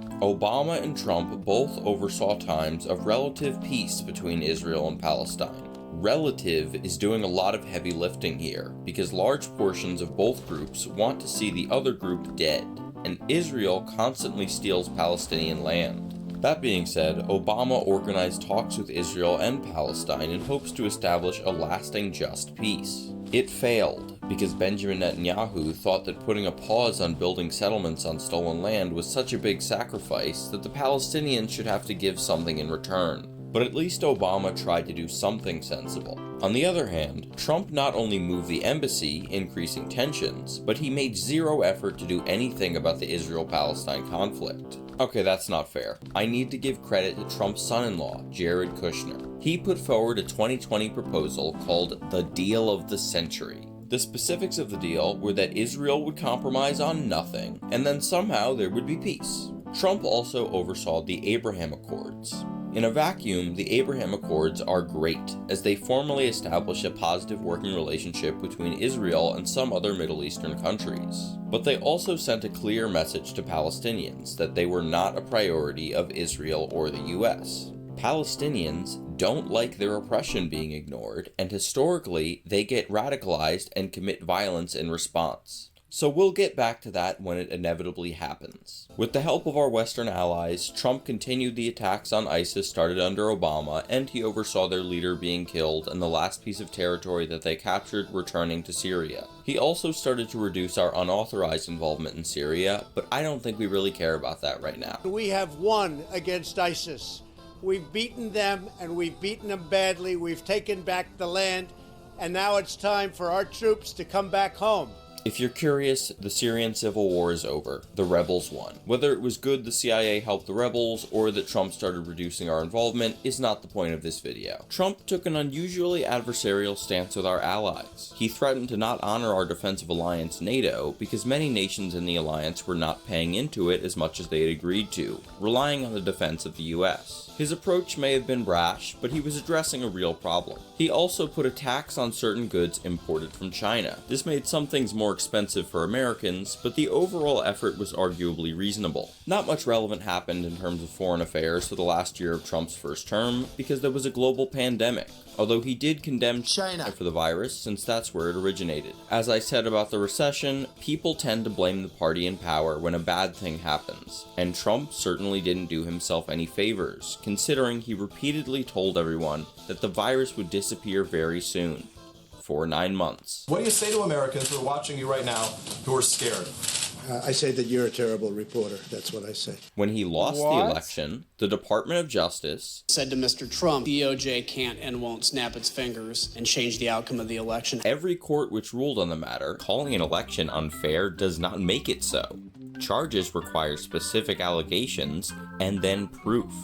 We have neither here, and all the state governments, which run their elections independently, found no evidence of significant voter fraud. 2 dead people, and we'll investigate and see if we can find out who those people were that fraudulently voted for those 2 dead people. Regardless, Trump spread disinformation, which the largest right-wing news outlet repeated. Private communications inside Fox revealed that they knew that there was no evidence for the claims being made on air. The second largest defamation payout ever. He asked states to find him votes. 11,780. Had fraudulent documents sent to Congress and gathered tens of thousands of his supporters to protest the peaceful transfer of power. The protest was meant to pressure his vice president into breaking the Electoral Count Act and accepting the fake documents that would allow him to stay president. When the protest turned to a riot, he waited hours to tell the rioters to leave, and even when he told them to leave, he still insisted, "We had an election that was stolen." The first few years of Biden's term were actually pretty uneventful in regards to the Middle East, until the terrorist group Hamas in Palestine did an attack on Israel that was proportionally larger than 9/11 was to the US. They committed sexual violence and took hostages. Israel immediately launched an incredibly one-sided war on Gaza.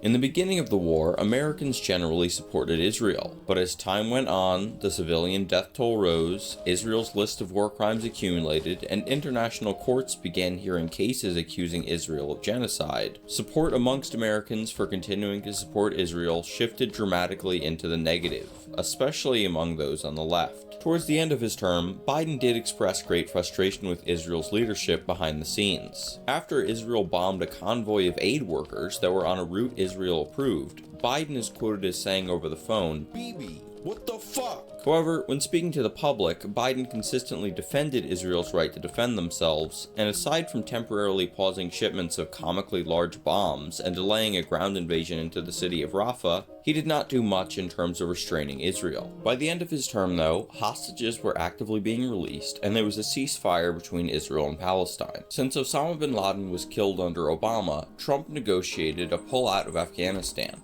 It was a very bad plan, and the negotiation did not include any of our allies in the region. Biden was stuck between a rock and a hard place. Either do the bad plan that Trump left him, or prolong our now very unpopular involvement in Afghanistan to work out a new plan. He chose to do Trump's plan, 13 Americans died, and the bulk of the blame fell squarely on Biden, since he is ultimately the one who carried it out. Biden also tried to re-enter Obama's Iran nuclear deal, but Iran wasn't really in the mood after Trump had broken the agreement, killed their general, and applied maximum pressure. He provided some support for Israel to intercept Iranian missile strikes, but Biden avoided direct military conflict with Iran. Remember the whole thing about punishing the party in power when a bad thing happens? Well, there were 2 big bad things that happened under Biden. There was a big spike in undocumented immigrants and asylum seekers. If you want to learn more about that, you can go to 25 minutes into my They're Too Old video. The other issue was a big spike in inflation, caused by external forces and bipartisan economic policies enacted in response to the global pandemic from before. This made prices noticeably higher. Americans broadly blamed Biden for both bad things, and the blame was transferred to his vice president, who became the candidate. We're gonna win so much,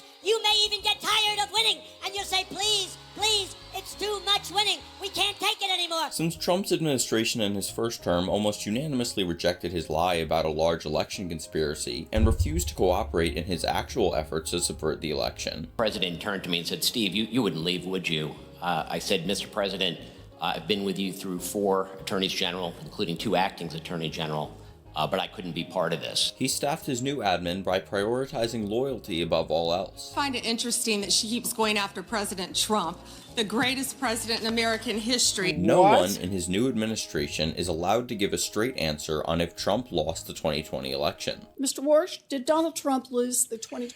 Okay, guys, I'm going to pause it here for a little while. I'm going to go lie down, and I'll be back in a little bit. I'm sorry, I've got a broken arm, and I don't feel that good, and they've got me on weird meds, and I just feel like lying down. So I love you guys. Thank you so much. You've been watching Skycat Live. I'll be back here in just a couple of hours. Bye. Hi, guys. I'm back. It's 6 o'clock on the dot, and I'm here to play some more Eve and some Someone's Human. Oops.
Oh yeah, so just skip this one. I can decline it. I don't care. I'll decline it. I just want a normal level 4. Avenick.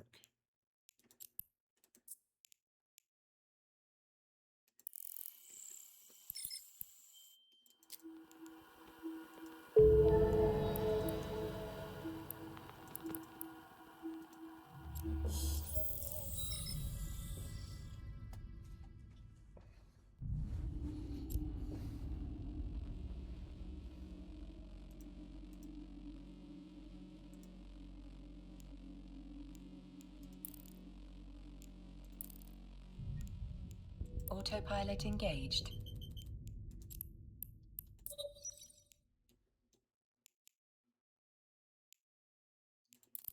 Warping to Stargate. Warp drive active.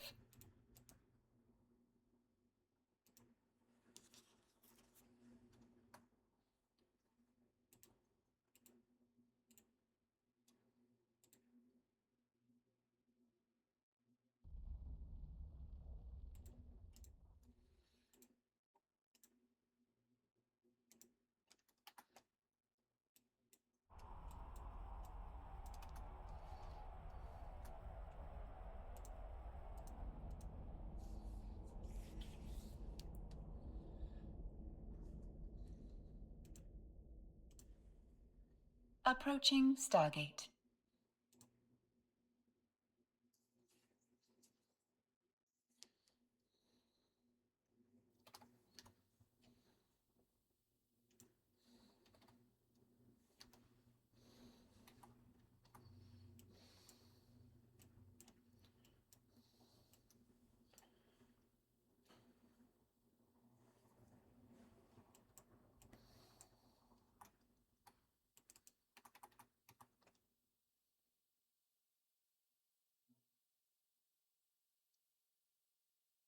Autopilot jumping.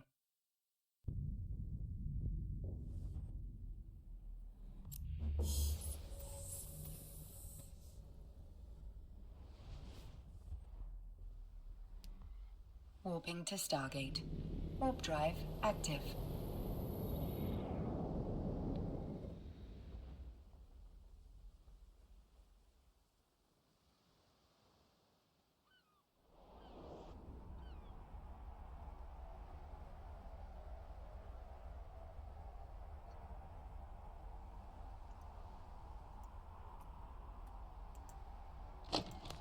You're watching Northern Crimes. July 1982, Highway 99, Seattle. You're working on the night shift along this strip, a stretch of road near SeaTac Airport where the neon signs blur together in the rain. It's dangerous work, but the money helps, and you've learned to trust your instincts about which cars to approach and which to let pass by. A pickup truck slows beside you.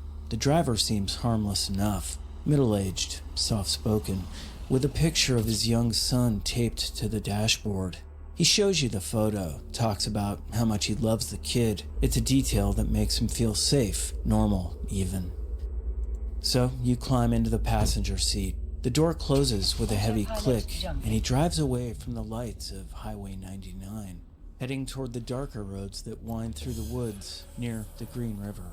He's still talking, still smiling, but something shifts in his eyes as the city lights fade behind you. His hands tighten on the steering wheel. By morning, you'll be another name on a list that's been growing longer by the week. Another body hidden in the forest, another woman from the streets. Because in King County, where the rain hardly stops and the highways stretch endlessly through the darkness, killers hunt in the night, in the forests. It's true. I used to drive taxi in King County quite a lot. In the cities, in your home. This is Northern Crimes.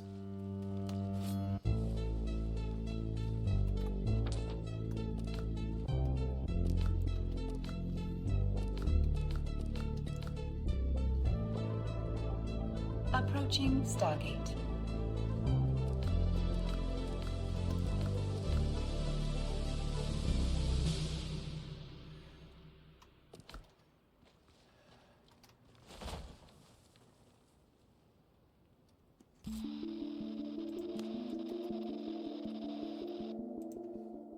In the spring of 1921, Seattle was a city on the rise. The University Bridge, completed just 2 years earlier, connected neighborhoods across the calm waters of Portage Bay. But beneath the surface of this thriving metropolis, a dark plot was unfolding, one that would end with one of the most elaborately planned murders of the decade. It began with an unlikely romance. Kate Moores was around 70 years old, short, balding, and notoriously ill-tempered. She was also worth $200,000, which is equivalent to over $3 million in today's money, inflation.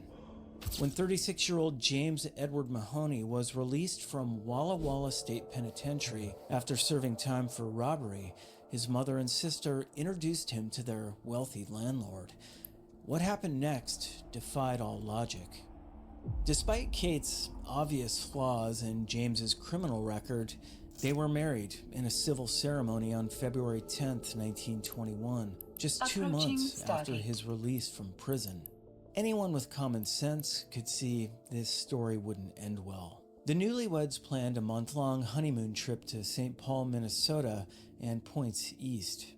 Kate withdrew $1,600 from her safe deposit box and purchased $460 in traveler's checks.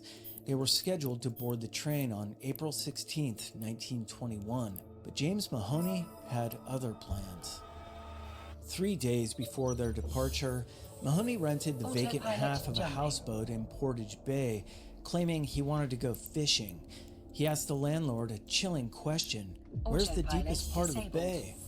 On April 15th, he rented a boat using a false name and bought 30 feet of rope and 5 pounds of quicklime from a hardware store. That night, Mahoney called a transfer company to move a heavy trunk from Kate's apartment. The driver helped load the rope-bound trunk onto a boat at the houseboat. Mahoney rode into the darkness, claiming he was taking it to his own houseboat. The trunk was never seen, that is, until 4 months later.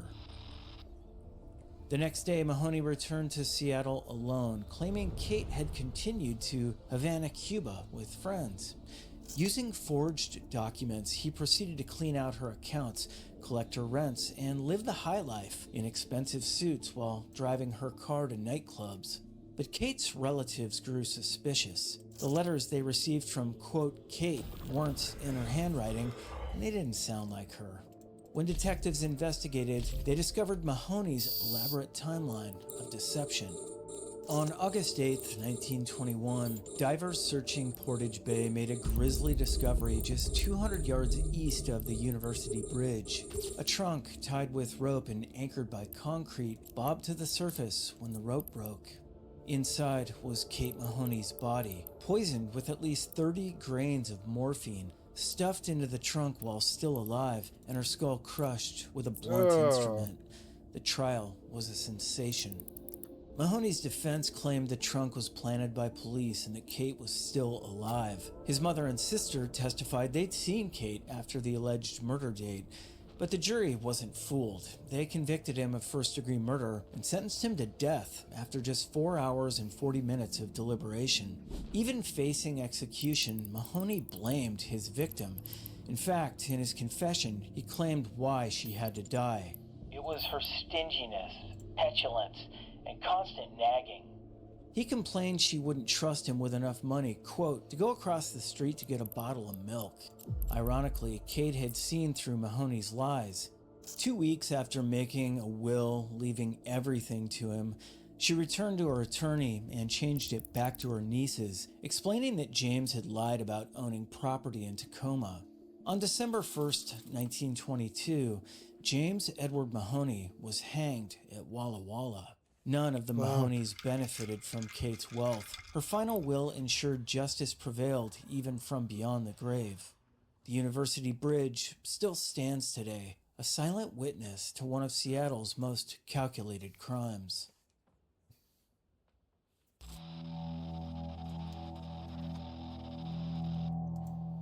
In the winter of 1968, Seattle was gripped by fear.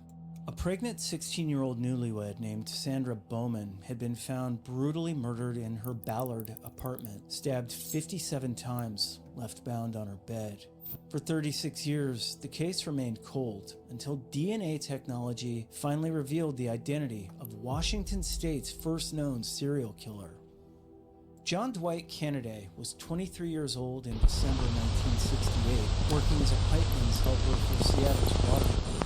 He appeared to be just another city employee, but the reality behind his life was far more troubling.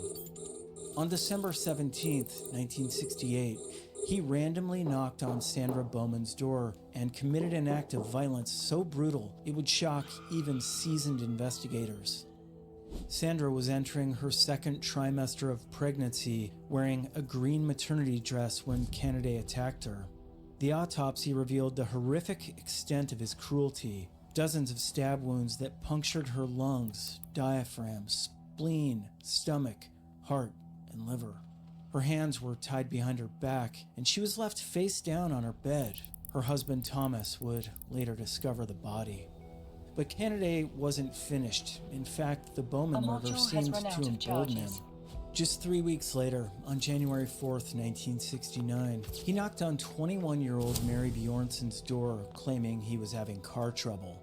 When she answered, he pulled out a knife, bound her wrists with rope, and drove her to Seward Park, where he strangled her to death. He burned her clothes in his parents' fireplace, destroying evidence of his crime. 20 days after that, Kennedy struck again. This time, he found 20-year-old Lynn Tusky walking to her car outside a North Seattle department store. He attacked her and killed her, then dumped her body and burned her clothing alongside Bjornson's in the same fireplace. By March 1969, police had connected the dots. Kennedy was arrested and quickly confessed to the Bjornson and Tusky murders, leading investigators to their bodies hidden in a snow-covered patch. He was convicted and sentenced to death, but in 1972, a Supreme Court ruling struck down death penalty statutes across the nation, commuting his sentence to life imprisonment. The Sandra Bowman case, however, remained unsolved for decades. It wasn't until 2002 that the Washington State Crime Lab decided to re-examine the evidence using modern DNA technology. Forensic scientist Amy Jagman created a DNA profile from the perpetrator's semen and ran it through the convicted felon database. The match came back to John Dwight Kennedy. When detectives confronted the 59-year-old prisoner in June 2004, he sighed, held up his hands, and declared, "Yeah, I killed her." In his confession, Kennedy blamed his crimes on, quote, "a bitter divorce, a lot of anger at myself, and immaturity." He admitted to randomly knocking on Sandra's door and attacking her without provocation. At his sentencing, Judge Richard Jones didn't mince words. The horror of your crimes are beyond words. Deputy Prosecutor Tim Bradshaw called the Bowman case the, quote, most repugnant he'd ever seen, noting that Kennedy was, quote, the first serial killer in Washington state history. Sandra's husband Thomas, who'd lived under suspicion for years before being cleared, had become a sheriff's deputy in Walla Walla County, partly, he said, because of his passion to put criminals in jail. At the sentencing, he told Kennedy, "You basically destroyed my life for a long time." Kennedy received a third life sentence to run consecutively with his existing terms. He died of natural causes at Clallam Bay Prison on December 26, 2012, at age 66. The Bowman case represented the oldest cold case. In Fallout 76, how do I get the recipe for Psycho or Psychotats?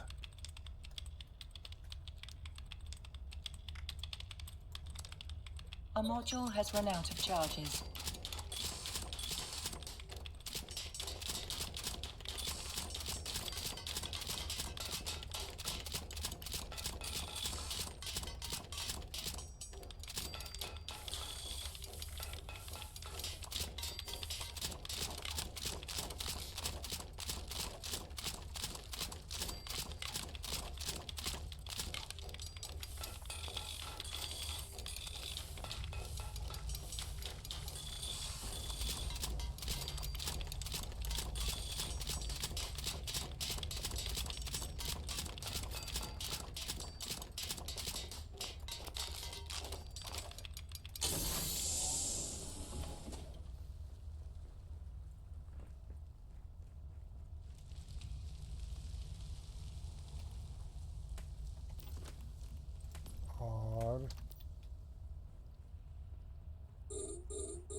I can't fire.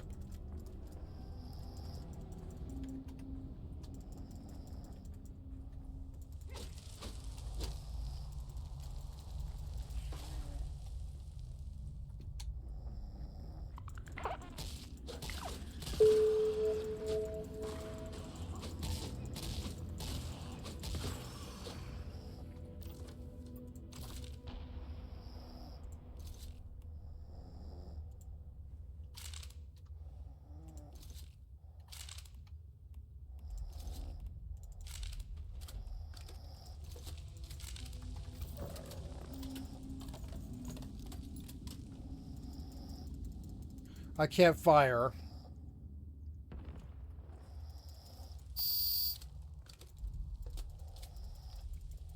Let's try and quit this client, I guess.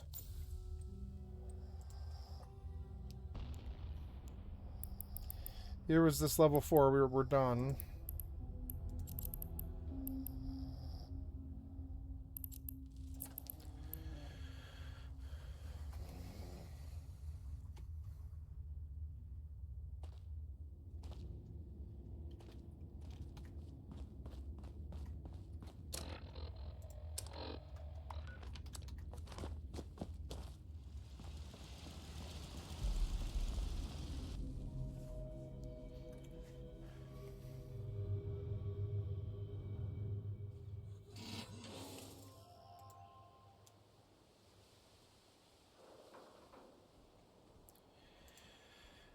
Do I need some kind of reputation to use the Modus medical terminals in the White Spring bunker?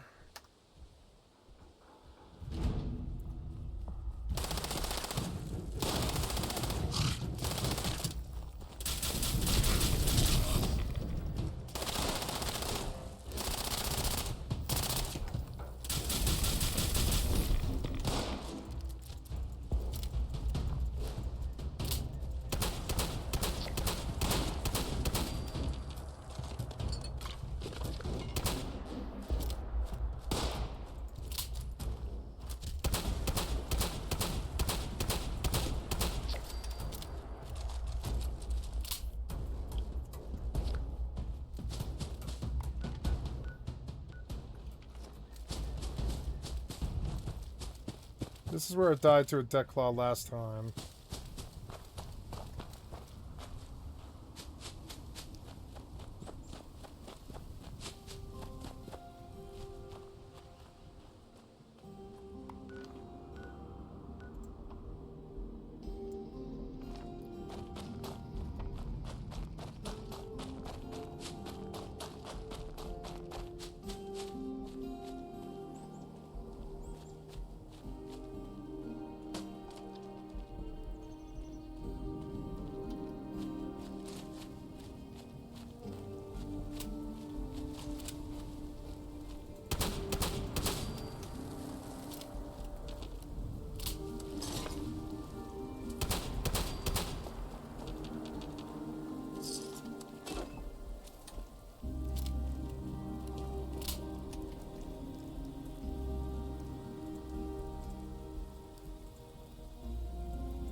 Ah, my arm. Goddamn watch caught my finger and jerked my right arm and it hurts so bad.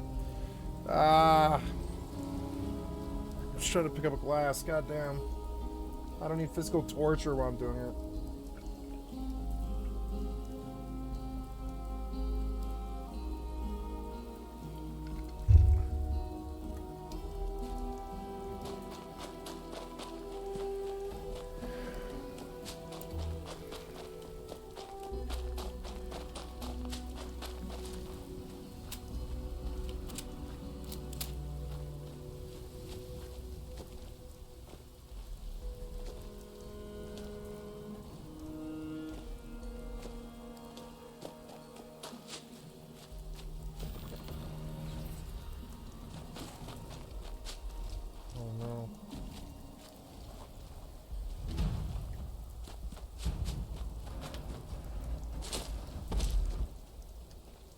Pacified him.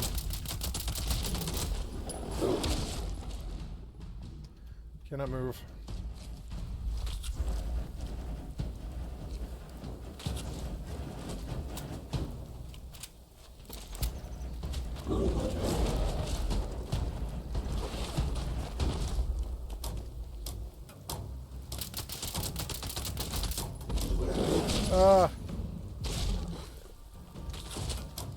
Yeah, that's probably how I can kill him.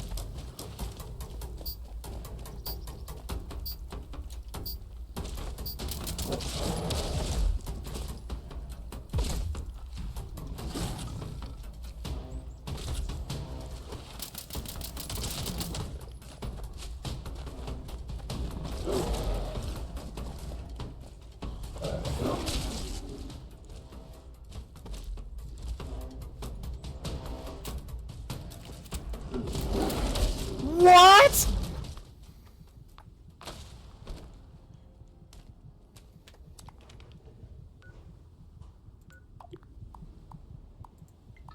Why is the public icon on? I told you so many times not to show me that today.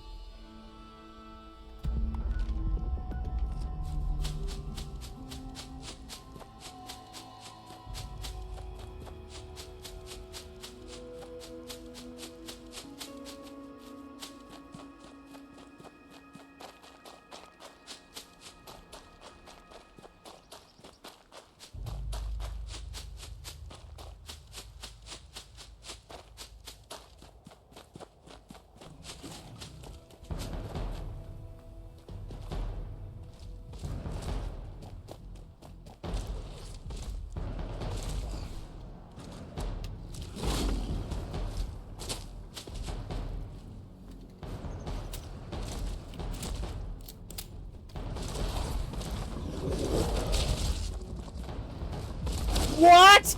Come on, man, let me do something, piece of shit. Fucking developer, fucking cocksucker Bethesda developer, fuck you. Fucking piece of shit cocksucker developers and their fucking personal problems. Causing my fucking life and my business and my time to suffer because of their fucking one-shots, their fucking one-shot failures. Goddamn fucking cocksucker one-shot failure-ass developers. Stop doing one-shots, you fucking cocksuckers. Stop doing it. Fuck you, you fucking assholes. If I see you, I'm swinging on you.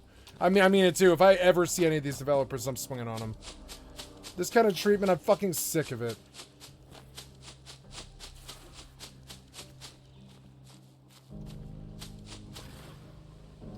Am I being attacked? Yeah.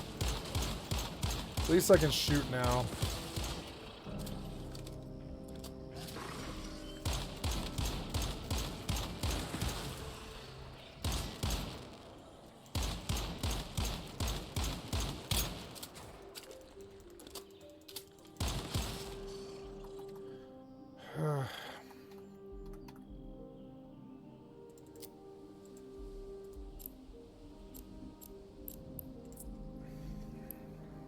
Warp drive active. No, wait, I can only be in this for like 20 minutes. I don't want to pay them.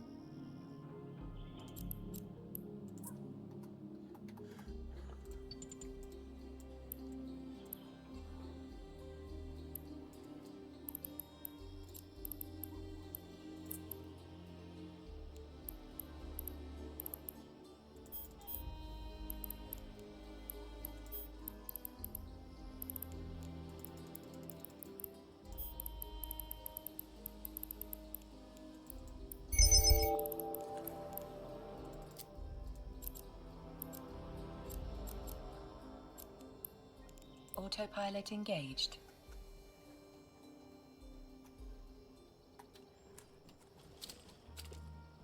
Warping to Stargate. Warp drive active.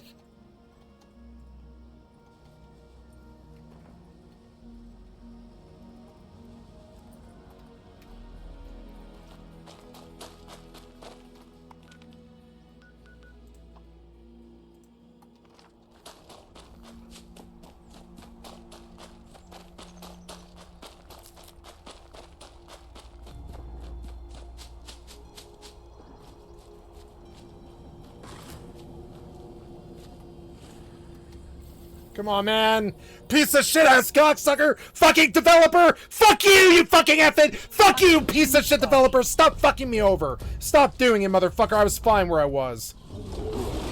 Great. You aggroed. Yeah, of course you did. Now I can't move, and I can't do anything. Go, go. Great.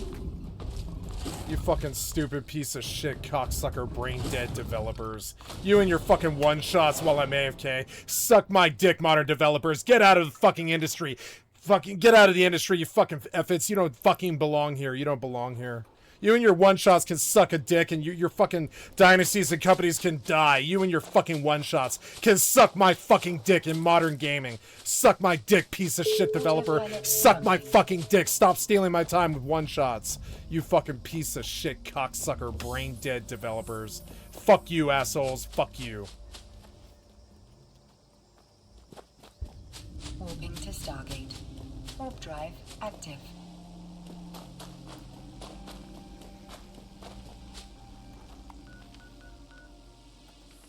Now I don't have anything at all, I don't think. Now I just have to go make more bullets or whatever.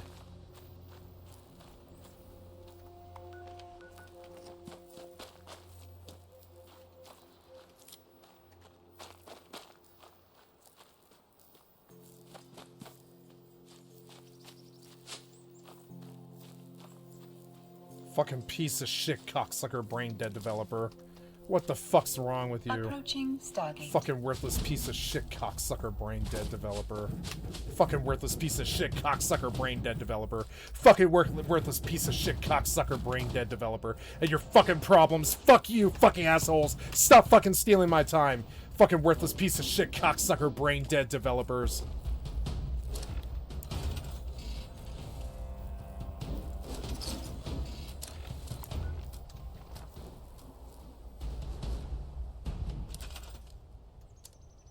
That's better. Fucking stupid piece of shit brain dead cocksucker developers. That's better. Fucking cocksuckers. Fuck you. Fucking assholes. Fuck you for wasting my time. Fuck you, assholes. If I ever see you, I'm fucking swinging on you in real life. It's gonna happen too. I'm gonna see you someday. Stargate.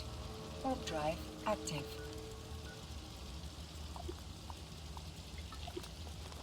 One day we'll be in the same room. And you will suffer for how you treated me for 37 years. Fucking piece of shit cocksucker brain dead developers.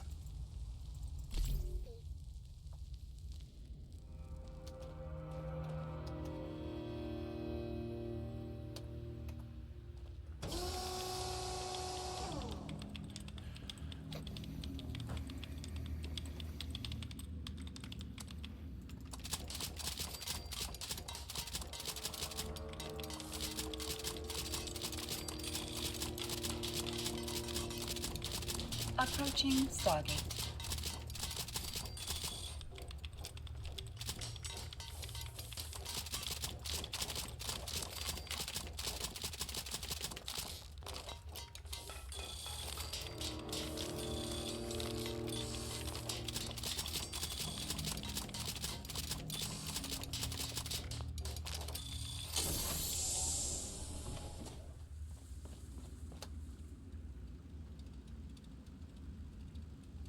Autopilot jumping.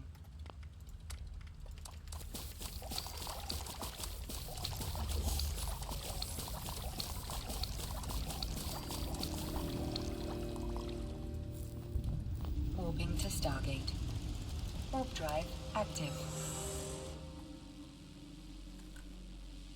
Piece of shit cocksucker brain dead developers. And your fucking problems in every game I play. Fuck you.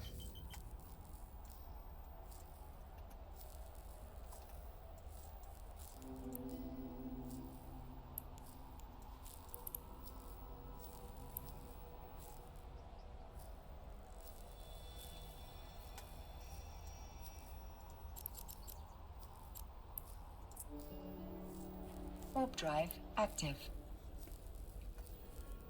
No, wait, no. Stop. Just dock. By the time I have to go, I'm not gonna pay them 10 million to just sit there for 5 minutes to leave.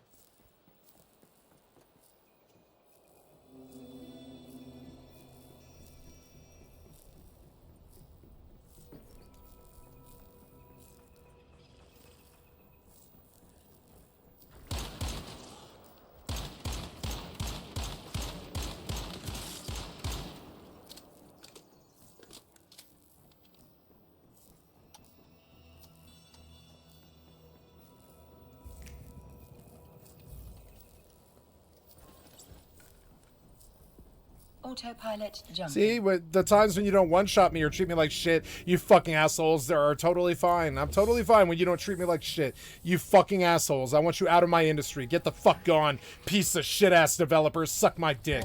I want Bethesda gone. I want them gone.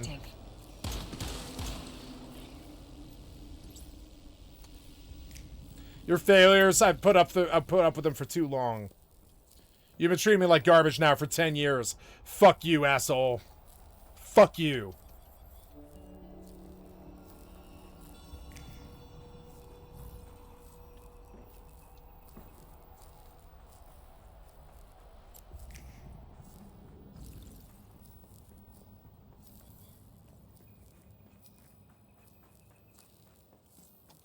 Approaching station.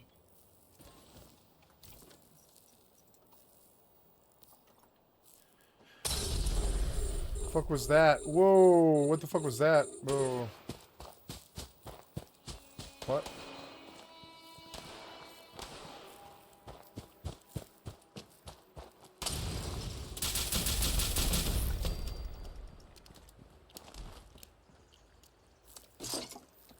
Thought it was a player. But no.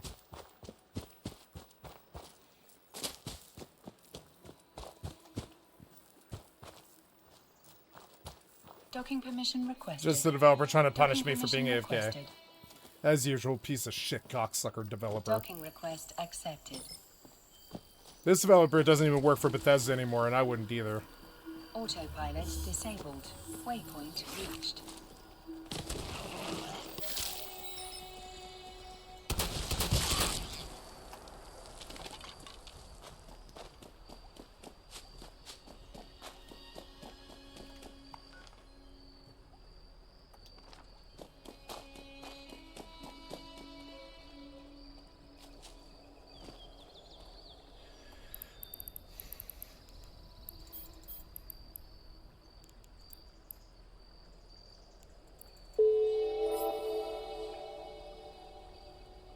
Docking request accepted.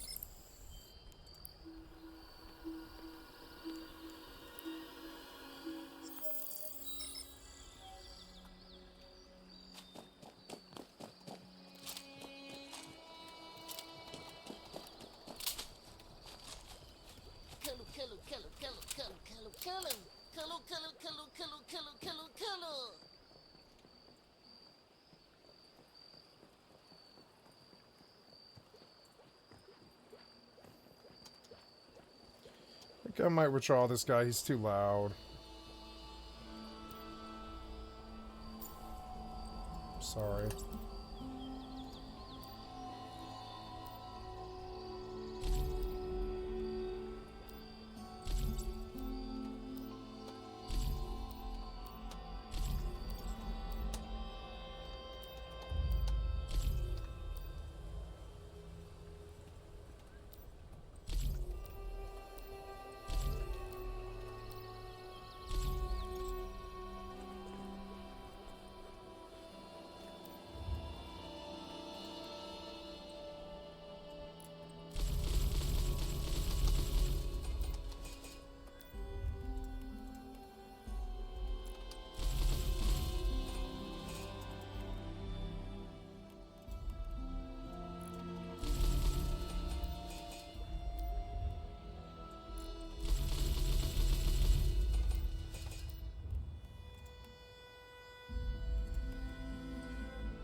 pretty much have to stop here. It's fucking annoying.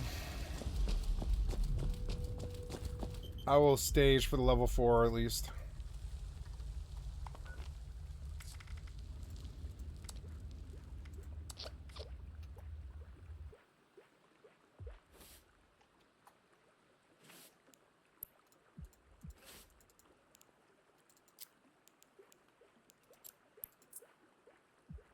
Warp drive active.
Gotta go to family dinner soon.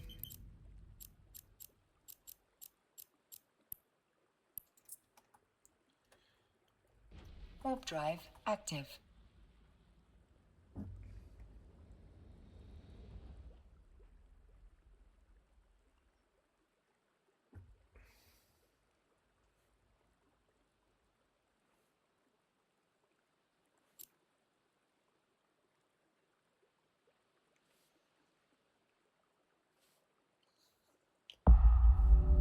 Docking permission requested.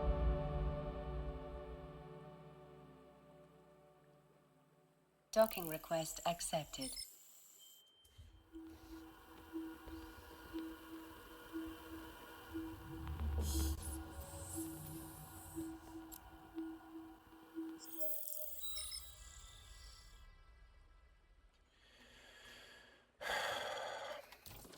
Okay, I'm gonna stop now, guys. I'll be back here in about an hour. I gotta go to family dinner. Thank you so much for your time. I'll see you in a bit. You've been watching Skycat Live. I'm a full-time variety gamer, all day, every day. Put me on in the background. Click on the cast space to donate at skycat.live. Check me out on my YouTube or my Kick or my, Twitch. And I love you guys. Thank you so much. I'll see you in like an hour, hour and a half, something like that.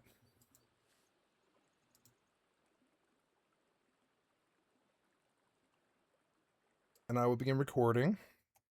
Hi guys, I love you.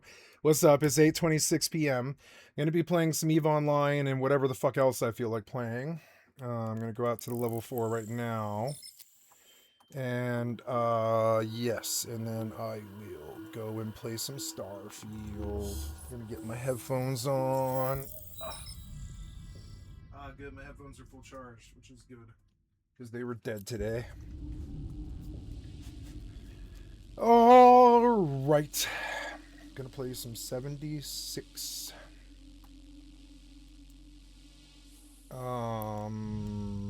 Autopilot engaged.